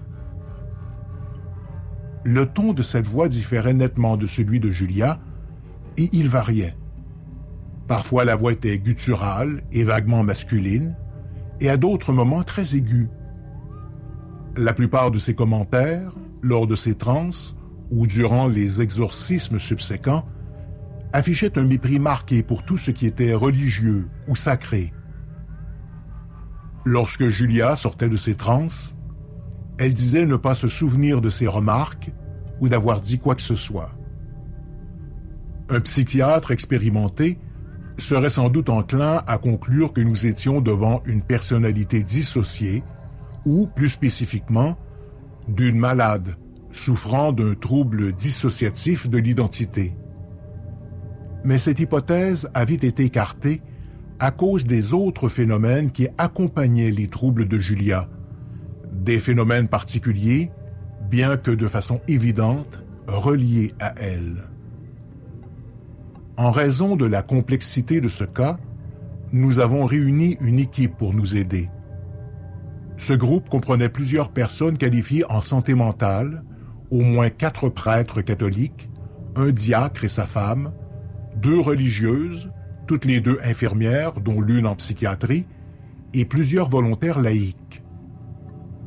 Nous avons passé un certain nombre d'appels téléphoniques pour organiser une réunion afin d'aider Julia. Elle-même n'était pas au courant de ces discussions téléphoniques. Elle était loin de la région à l'époque. Étonnamment, les autres voix de Julia, l'une profonde et caverneuse et l'autre très aiguë, interrompaient les conversations téléphoniques en intervenant sur la ligne. Au gré des conversations, on pouvait entendre, comme des transmissions parasitaires, les voix fantomatiques de Julia qui répétaient « Laissez-la tranquille, dégagez, idiot, éloignez-vous d'elle, elle nous appartient. » Julia, encore une fois, a déclaré plus tard qu'elle n'était pas au courant de ces curieuses interventions téléphoniques.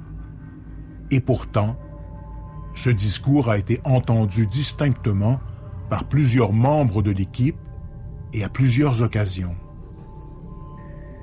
Comme je l'ai mentionné, même en dehors de ses transes, Julia a indéniablement montré des capacités paranormales.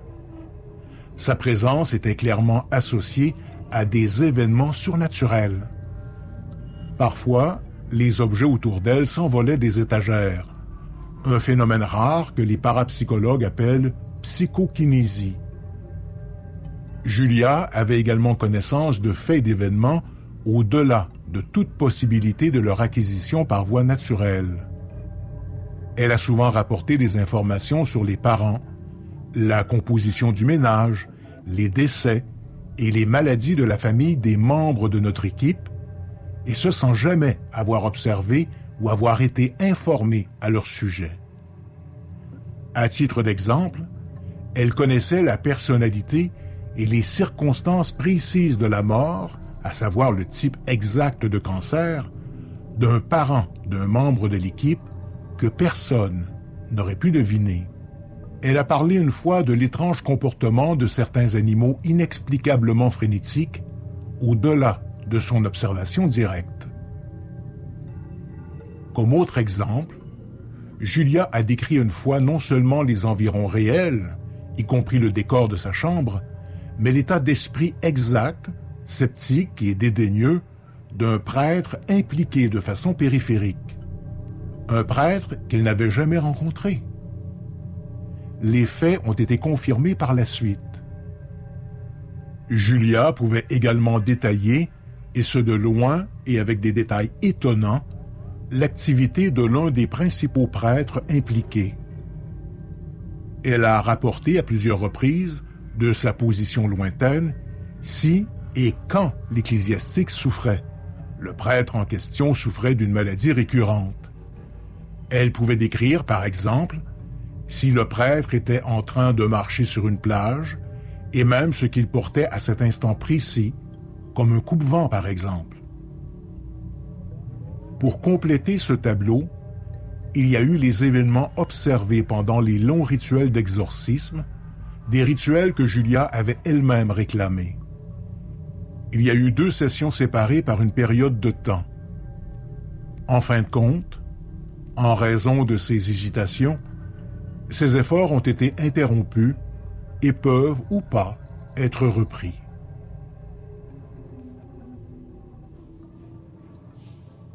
L'exorcisme a commencé par une chaude journée de juin. Malgré le temps, la pièce où le rite a été mené est devenue nettement plus froide. Plus tard, cependant, alors que l'entité présente en Julia a commencé à cracher des mots vitriolants et à faire des bruits étranges, les membres de l'équipe ont commencé à suer à grosses gouttes, en raison d'une émanation de chaleur étouffante. Les participants ont tous dit qu'ils avaient trouvé la chaleur insupportable. Julia est d'abord entrée dans un état de transe paisible. Cependant, après que les prières et les invocations du rituel romain aient duré un certain temps, de multiples voix se sont fait entendre et des sons étranges émanaient de sa personne. Un ensemble composé de grognements bruyants, rappelant des animaux, et qui semblait impossible à imiter par un humain. À un moment donné, les voix se sont exprimées en langue étrangère, y compris en latin et en espagnol, des langues inconnues de Julia, qui ne parle que l'anglais. Les voix étaient d'une nature ouvertement agressive, souvent insolentes, blasphématoires, et tenaient des propos très scatologiques. Elles maudissaient et insultaient les participants de la manière la plus grossière. Elles étaient fréquemment menaçantes, essayant de se défendre. Elles vociféraient des menaces et des insultes. « Laissez-la tranquille, arrêtez, bande de putes, vous le regretterez. » Julia a également fait preuve d'une force étonnante. Malgré les religieuses et les 3 autres volontaires qui la maintenaient au sol de toute leur force, il lui arrivait de se dégager de cette emprise. À une occasion, pendant environ 30 minutes, elle s'est retrouvée en état de lévitation. Elle flottait littéralement à 6 pouces au-dessus du sol. La cible visée par l'exorcisme, l'entité ou les entités qui possédaient Julia, pouvaient également faire la distinction entre l'eau bénite et l'eau normale. Julia criait de douleur lorsqu'elle était aspergée d'eau bénite. Ça brûle! Ça brûle! Mais ne montrait aucune réaction quand les officiants utilisaient à son insu de l'eau non bénie. Lors des cérémonies, elle a aussi, comme précédemment, révélé des événements cachés ou passés dans la vie des différents participants, y compris des informations sur leurs proches décédés, des renseignements inconnus d'elle. Alors que de nombreux autres détails pourraient être ajoutés, le présent narratif décrit suffisamment le tableau général. Comme je l'ai mentionné, Les exorcismes ont été jugés comme utiles, mais n'ont pas encore résolu la question de la possession. Je dois insister sur le fait que Julia ne se souvenait pas du tout de ce qui se passait pendant les cérémonies. L'étrange histoire de Julia. Le docteur Gallagher reste vague sur l'issue de cette soi-disant possession. De ses propres confidences, l'histoire ne s'est pas terminée au mieux de ses attentes. Après quelques séances, Julia a décidé de ne pas poursuivre le traitement. Elle a apparemment changé d'avis, préférant conserver ses capacités surnaturelles, dont du démon ou des démons. Environ 1 an plus tard, elle a appelé le docteur Gallagher pour lui dire qu'elle souffrait d'un cancer en phase terminale. Le praticien ne lui a plus jamais reparlé. Selon des représentants du clergé américain, certains prêtres recevraient jusqu'à 20 demandes d'exorcisme par semaine. D'après eux, seulement 10% d'entre elles nécessiteraient une véritable intervention spirituelle. À n'en croire l'Église catholique, une 50aine de prêtres aux États-Unis seraient habilités à pratiquer le rituel du grand exorcisme.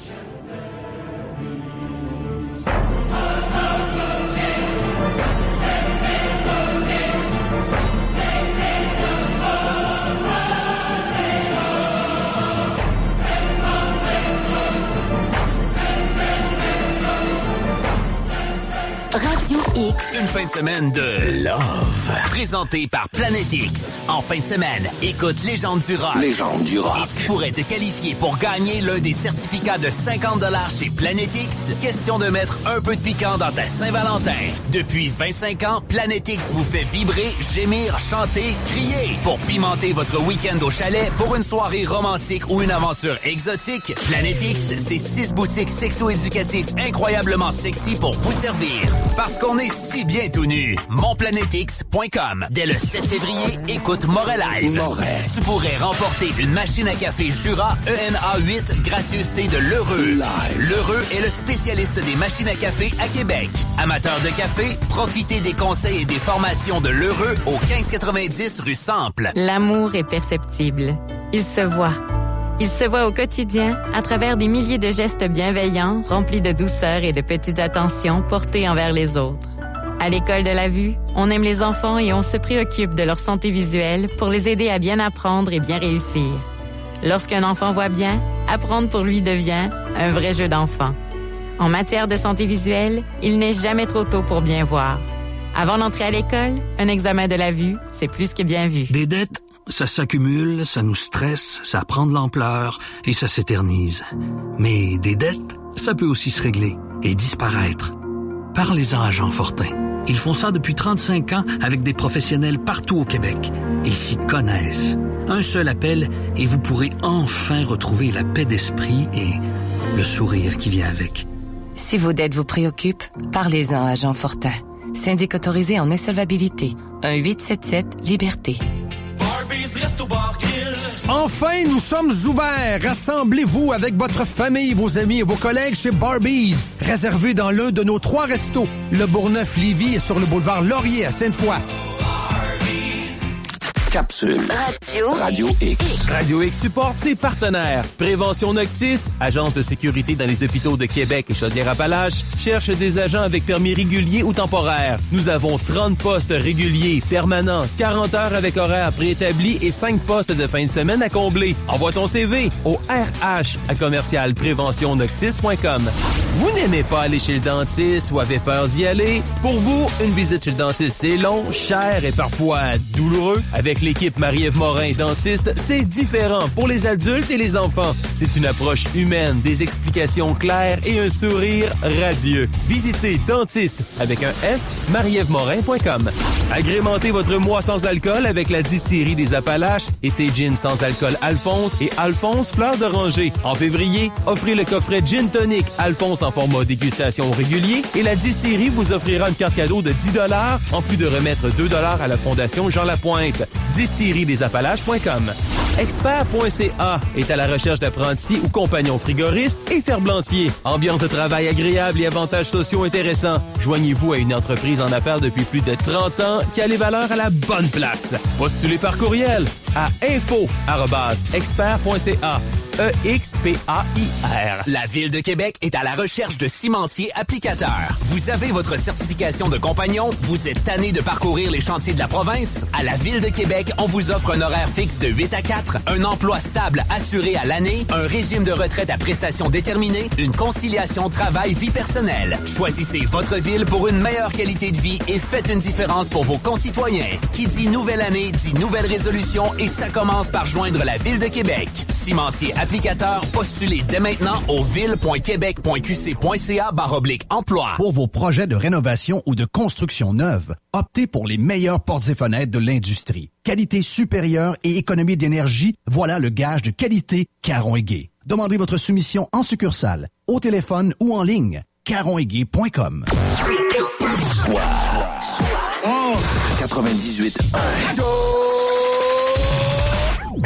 Québec. Depuis 25 ans. Et pour encore longtemps. À Québec. C'est Radio X. Radio X. Faites-vous votre propre opinion. Radio X Files avec Christian Page et Marceau. Radio X. Ouais, quelques frissons. Je suis pas le seul à l'avoir eu. Les auditeurs m'en ont fait part. Franchement intéressant, cette histoire de la possession de Julia, puisque pour une fois, il y avait un professionnel, un psychiatre qui était là et qui a assisté à tout ça. Bon. Non, c'est pas ça l'histoire. Là, on va jouer à l'avocat du diable. Sans faire un mauvais jeu de mots. Et tu sais, Yannick, sais-tu d'où ça vient, c'est l'expression de l'avocat du diable? Pas du tout. Au Vatican, il y a un comité miracle, lorsqu'une guérison miraculeuse ou lorsque l'on doit, par exemple, canoniser un saint. Évidemment, on demande à ce que il faut que le saint soit associé à des miracles, etc., ou des apparitions mariales, avant que l'Église reconnaisse l'authenticité de ces apparitions. Donc, il y a ce comité miracle.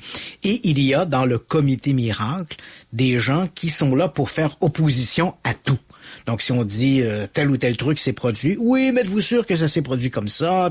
Et ces personnes-là qui font partie du comité pour reconnaître ou non l'acuité ou l'authenticité d'un miracle, c'est ce qu'on appelle l'avocat du diable. Donc, c'est un peu ce que l'on va faire avec l'histoire de Julia, sans mauvais jeu de mots parce qu'il s'agit d'un cas de possession, mais essayons de jouer l'avocat du diable. Donc, on prend pas position, oui, non. Je laisse les gens libres d'adhérer ou non à l'idée de la possession diabolique. Mais si on était dans un comité et qu'on discutait de la possession diabolique à l'intérieur des murs du Vatican et qu'on faisait partie de l'équipe de l'avocat du diable, voici ce qu'on pourrait dire. D'abord, dans un premier temps, Richard Gallagher place deux éléments qui doivent immédiatement nous faire sonner une alarme. Dans un premier temps, il se définit, il n'a jamais caché ça d'ailleurs dans toutes les entrevues qu'il a données, et il ne cache pas qu'il est un fervent croyant et un pratiquant. Donc, on peut dire qu'il a peut-être un point de vue biaisé sur le sujet. Également, lorsqu'il parle de ce phénomène de la possession, il nous dit d'entrée de jeu, ça doit être vrai parce que dans plein de cultures, le phénomène de la possession, diabolique ou non, parce que c'est pas toujours des possessions diaboliques, mais le phénomène de la possession, il est très répandu dans les cultures. Donc, par exemple, en Haïti, si on parle du vaudou, les gens vont être possédés, mais ils seront pas possédés par un démon, ils vont être possédés par un esprit du bas astral, qu'ils appellent un loa. Mais ça demeure quand même une possession. Dans les pays musulmans, par exemple, les gens peuvent être possédés par un djinn, donc un esprit malveillant. Et dans les pays d'obédience catholique, on est possédé par un démon, par le diable. Donc, Gallagher nous dit, ben voilà, c'est une croyance qui est très répandue. Et là, il tire comme conclusion que parce que c'est répandu, ça doit forcément être vrai. Non. Il y a plein de gens qui croient que si tu sors tout nu dehors en hiver, tu vas attraper la grippe. Alors qu'en réalité, si tu n'es pas en contact avec le virus, tu vas peut-être pogner des engelures, tu vas peut-être pogner une pneumonie, mais tu pogneras certainement pas la grippe si t'es pas en contact avec le virus, que tu sortes dehors ou non. Et même si beaucoup de gens croient ça, même si c'est une croyance très répandue, ça ne la rend pas vraie forcément. Donc, Gallagher commet ces deux erreurs-là. C'est pas vraiment des erreurs, mais la première, il est peut-être un peu biaisé parce qu'il est un croyant, un fervent croyant. Et dans un deuxième temps, il adhère à la croyance de la possession diabolique sous prétexte qu'elle est très répandue dans la culture. Ensuite, lorsqu'il parle de Julia, il nous dit Julia a été vue lorsqu'il en parle à la fois dans des publications, mais également dans son livre Demonic Foes. Il nous dit voilà, avant que Julia se présente chez moi, elle avait été vue par des médecins qui n'avaient pas été capables d'expliquer son état, et c'est comme ça qu'éventuellement les ecclésiastiques sont venus me voir avec Julia. La problématique, encore une fois, si on joue l'avocat du diable, c'est de se dire OK. Mais qui sont ces médecins? Ils n'en donnent pas de référence. Il nous disait elle a été vue par des médecins d'un comité scientifique quelconque. Mais si on essaie de faire une vérification, bien sûr, on n'a pas le nom des médecins, on n'a pas le nom du comité. Ça aurait été très intéressant de savoir quelle était réellement, premièrement, si elle a été réellement vue par un comité extérieur et quelle était la position, l'avis de ces experts. On les a pas. Donc, c'est impossible de vérifier cette affirmation. On doit s'en remettre essentiellement à ce que nous dit Richard Gallagher. Gallagher évoque aussi, et il l'évoque autant dans le cas de Julia que dans le cas de d'autres cas de possession diabolique, des cas qu'il rapporte dans son fameux livre Demonic Foes, et il nous raconte des événements de nature surnaturelle. Il dit, Julia était capable de faire ceci, était capable de faire cela, des objets s'envolaient autour de Julia, et d'autres événements de nature paranormale sont également associés à d'autres cas sur lesquels il dit avoir enquêté.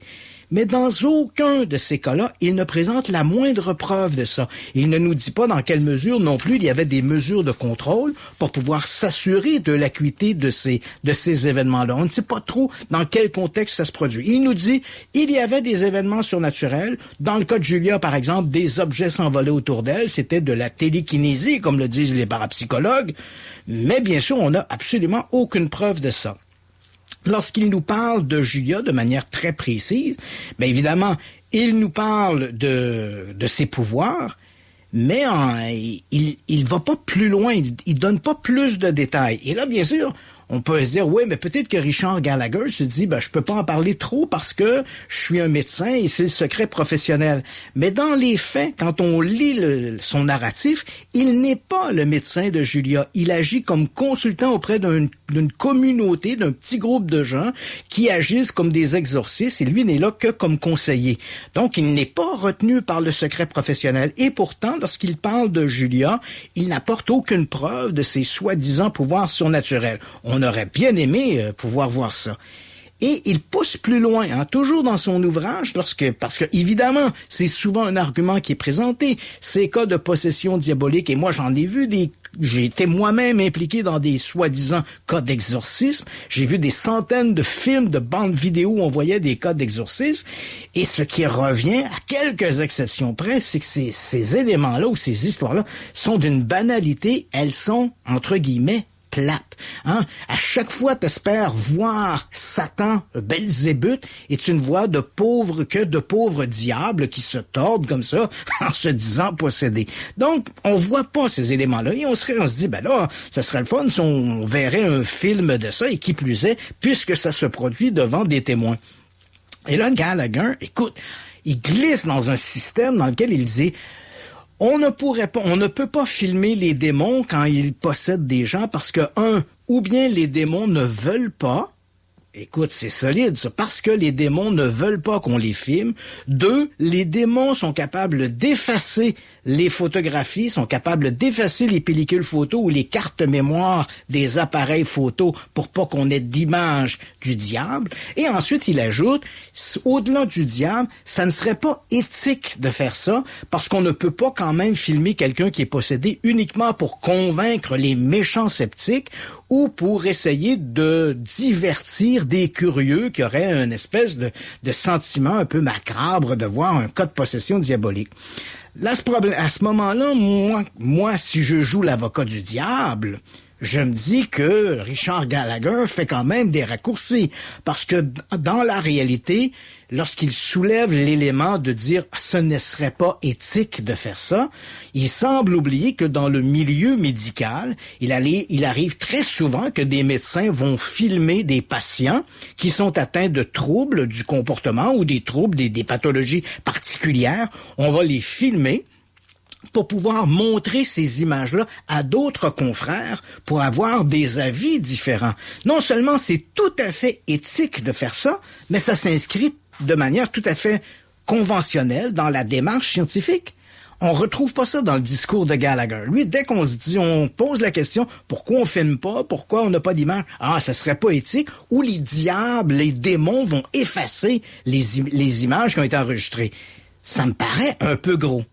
Gallagher également, lorsqu'il parle des manifestations dans le cas de Julia, il nous dit, durant la période de l'exorcisme, elle était en mesure de parler des langues qui lui étaient inconnues, ce qu'on appelle dans le domaine de la parapsychologie faire de la xénoglossie, donc parler des langues non apprises. Dans le cas de Julia, il dit, elle parlait le latin et elle parlait l'espagnol, 2 langues qu'elle ne connaissait pas. Il nous dit également qu'elle a fait de la lévitation durant cette séance d'exorcisme et qu'elle a fait preuve d'une force physique tout à fait exceptionnelle. Le problème, c'est encore une fois, lui, Richard Gallagher, n'est pas témoin de ça.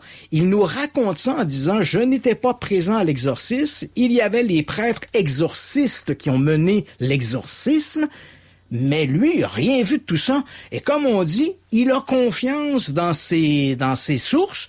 Et comme le dit l'expression, hein, un chum, c'est un chum. Donc, s'il me le dit, ça doit être vrai. Non, pas forcément. Moi, j'ai besoin de plus d'éléments pour pouvoir asseoir mon jugement. Ça me fait penser dans le domaine des ovnis, on a souvent ce problème-là, c'est une espèce de oui-dire qui devient une force de vérité. Dans le domaine des ovnis, combien de fois j'ai entendu des amateurs d'ovnis me dire « Ah oui, Edgar Mitchell », hein, c'était souvent l'exemple qu'on donnait, c'est Edgar Mitchell a fait une déclaration. Edgar Mitchell, pour te situer, Yannick, c'est un astronaute de la mission Apollo 14, il est un des 12 hommes à avoir marché sur la Lune, et il a souvent pris position pour dire « Je suis convaincu que le gouvernement nous cache des choses sur les ovnis, je suis convaincu que le gouvernement a des ovnis dans un hangar, je suis convaincu que le gouvernement américain a mis la main sur des extraterrestres. » Mais lui, Edgar Mitchell, n'a jamais rien vu de ça. Jamais.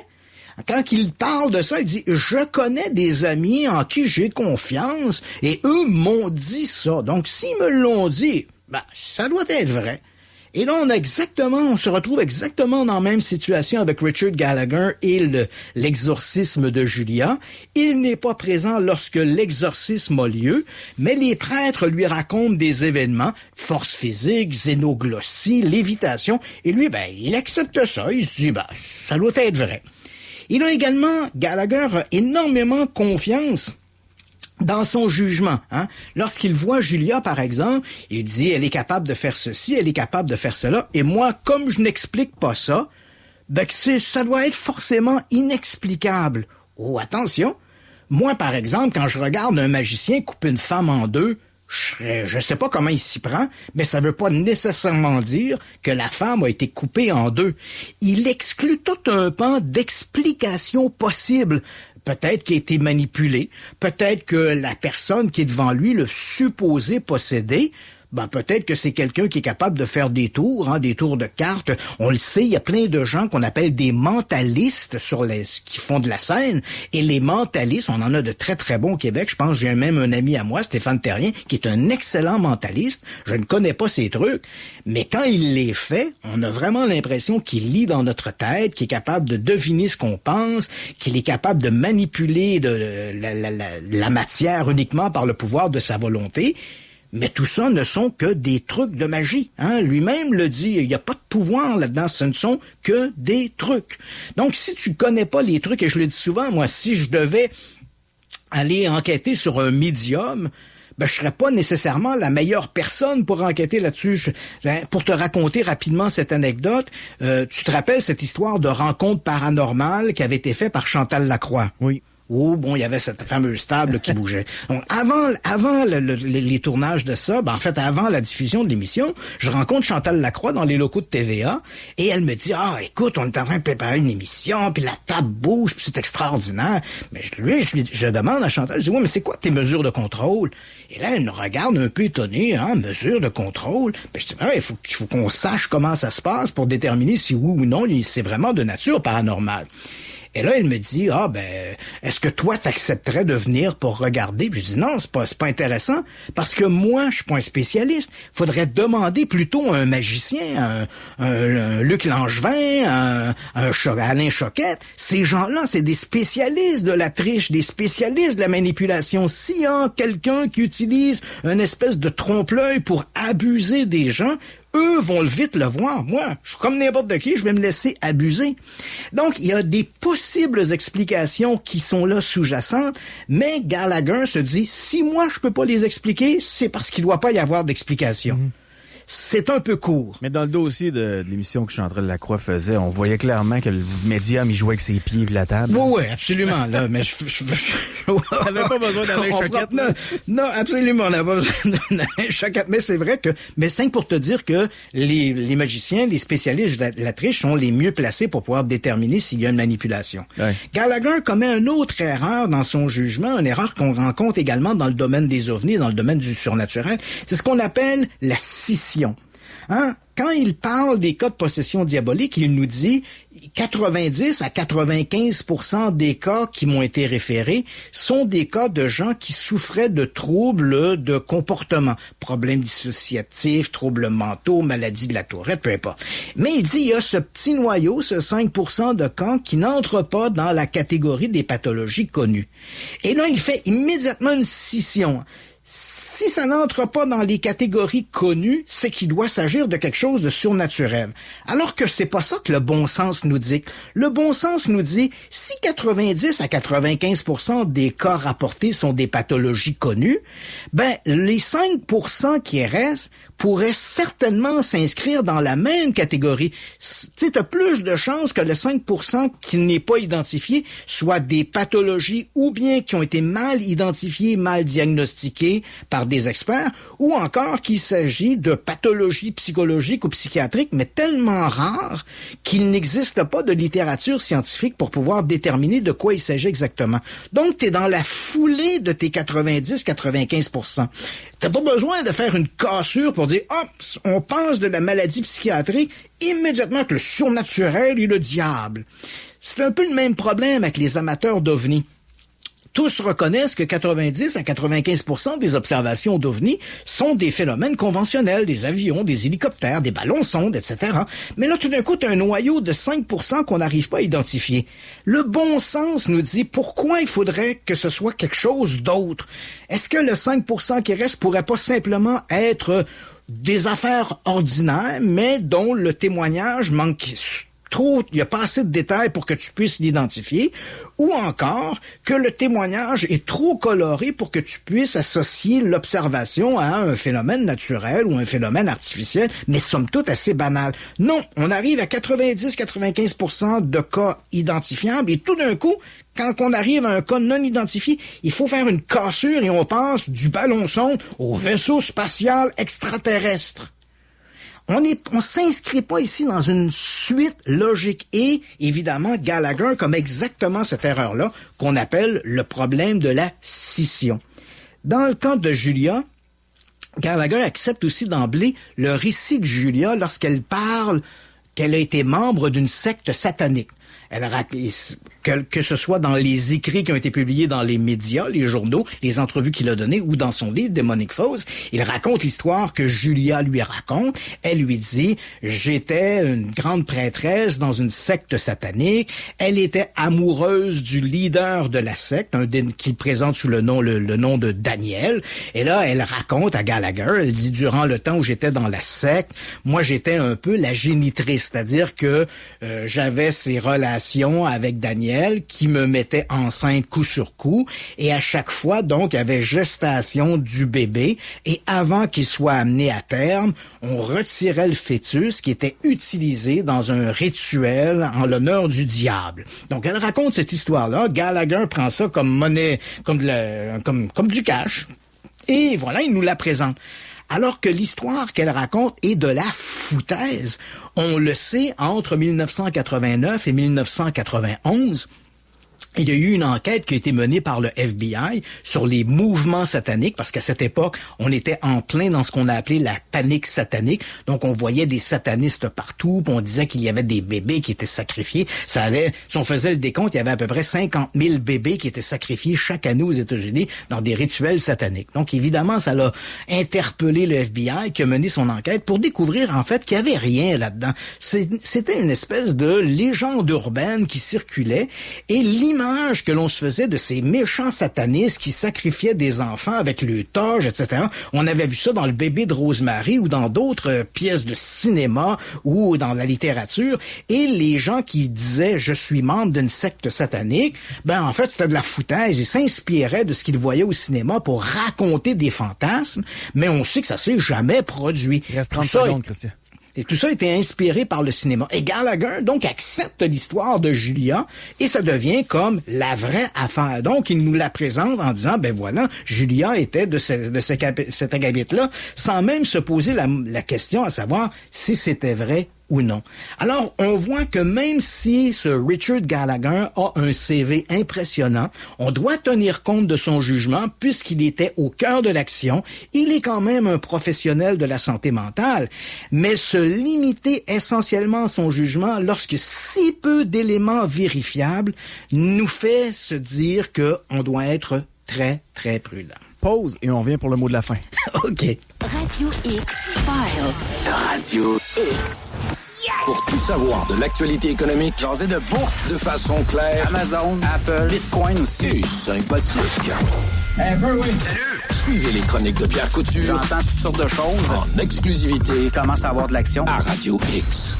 Radio X. Présenté par Norea Foyer Napper. Profitez de l'immense inventaire comme les foyers Enerzone, Osborne, Ventis, Valcourt. Norea Foyer Napper à Sainte-Marie et Norea Foyer Napper Signature sur Pierre-Bertrand. À la Saint-Valentin, offrez-vous l'unique coffret gourmand du 47. Un menu pour 2 décliné en 8 services et 12 plats à partager. De la mise en bouche au dessert, le coffret gourmand du 47 est un prestigieux repas à déguster dans le confort de votre foyer. Cette année, ajoutez la musique de l'Orchestre symphonique de Québec à votre expérience Saint-Valentin avec le concert numérique Hommage à Jacques Brel. Le 47, c'est aussi votre festin sportif pour la grand-messe du football le dimanche 13 février. Réservation, voir le 47.com. Les sourires sont parfois des façades qui cachent la douleur.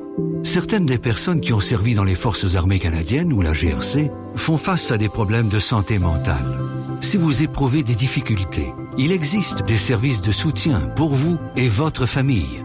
Visitez le vétéran.gc.ca/santé mentale ou appelez le 1-866-522-2022.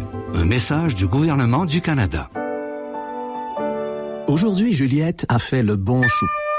Oui, le bon choix.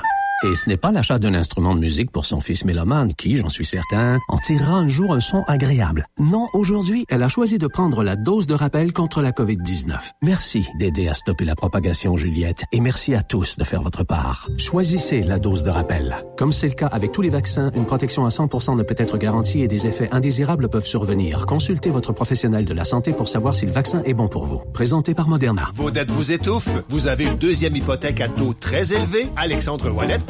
Avant, mes paiements m'étouffaient. AlexandreWallet.com m'a trouvé une solution. J'économise maintenant 1 200 $ par mois. Pour diminuer vos paiements. AlexandreWallet.com. Obtenir sa cuisine en 5 jours. C'est possible avec Armoire PMM. Des cuisines de qualité à bon prix, confectionnées sur mesure. Et avec achat d'une cuisine complète, on vous offre vos comptoirs en granit ou quartz. Armoire PMM, la plus grande usine de fabrication d'armoires au Québec. ArmoirePMM.com. L'amour est perceptible.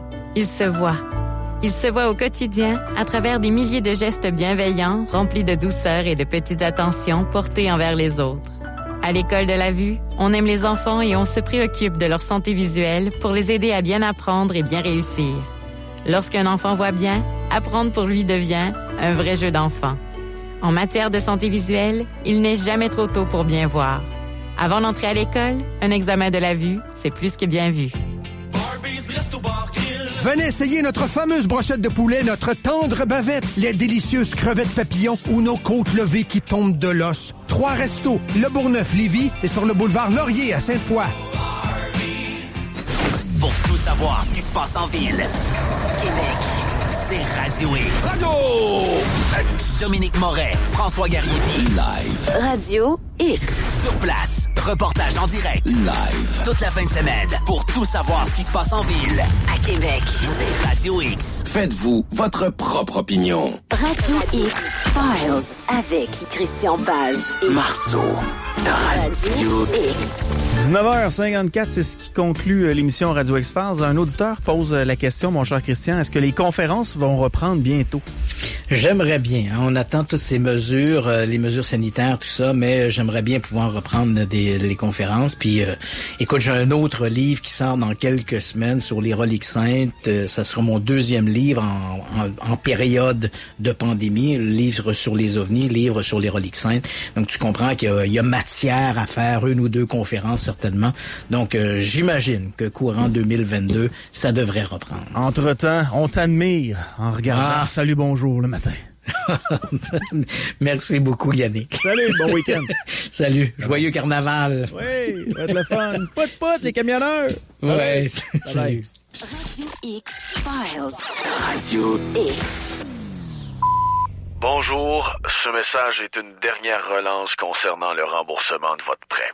Par la suite, nous serons dans l'obligation de...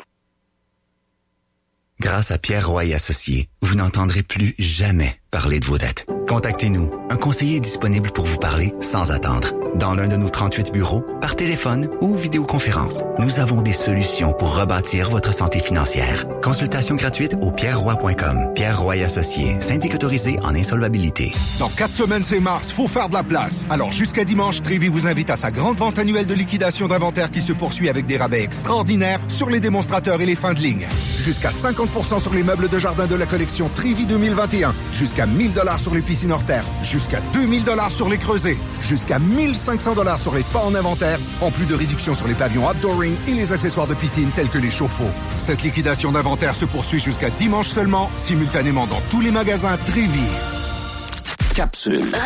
Radio X. Radio X supporte ses partenaires. Prévention Noctis, agence de sécurité dans les hôpitaux de Québec et Chaudière-Appalaches, cherche des agents avec permis régulier ou temporaire. Nous avons 30 postes réguliers, permanents, 40 heures avec horaire préétabli et 5 postes de fin de semaine à combler. Envoie ton CV au RH@commercialpréventionnoctis.com. Vous n'aimez pas aller chez le dentiste ou avez peur d'y aller? Pour vous, une visite chez le dentiste, c'est long, cher et parfois douloureux. Avec l'équipe Marie-Ève Morin, dentiste, c'est différent pour les adultes et les enfants. C'est une approche humaine, des explications claires et un sourire radieux. Visitez dentiste avec un S, marièvemorin.com. Agrémentez votre mois sans alcool avec la distillerie des Appalaches et ses gins sans alcool Alphonse et Alphonse Fleur d'Oranger. En février, offrez le coffret Gin Tonic Alphonse en format dégustation régulier et la distillerie vous offrira une carte cadeau de 10 $ en plus de remettre 2 $ à la Fondation Jean Lapointe. Distillerie-des-Appalaches.com.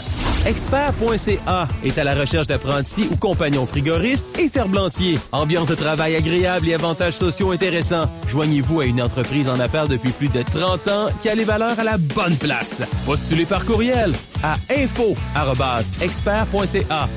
EXPAIR.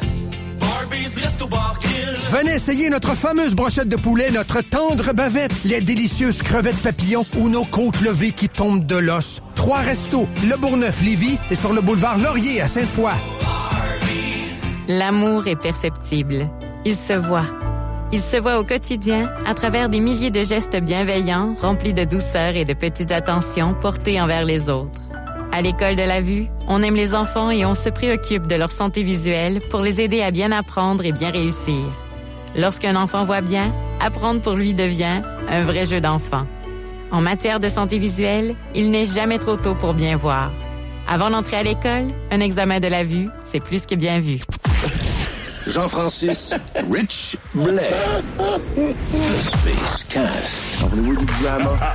Space. Wisdom and Drama. Cast avec Jean-Francis Blais. Ça s'appelle le Space Cast. Lundi au vendredi, 20h. Radio X. Une présentation de Roy Métivier Roberge, syndic. Des problèmes financiers, ça peut arriver à tout le monde. Parce qu'il y a toujours une solution. rmrsyndic.com. Bienvenue à Dash Pass de DoorDash. Ici, pas de frais de livraison. Profite davantage sans concession. Il y a du sucré, du salé et les dettes du coin à toute heure de la journée. Économise avec la Dash Pass. Sous total minimum et autres conditions s'appliquent. Visite DoorDash.com. Entrepreneur en construction de la Rive-Sud de Québec, l'APCHQ a un nouveau point de service à Lévis pour vous. Services techniques, formation, cautionnement, accompagnement et plus. Bienvenue aux membres APCHQ au 1200 boulevard Guillaume Couture. L'amour est perceptible. Il se voit. Il se voit au quotidien à travers des milliers de gestes bienveillants remplis de douceur et de petites attentions portées envers les autres.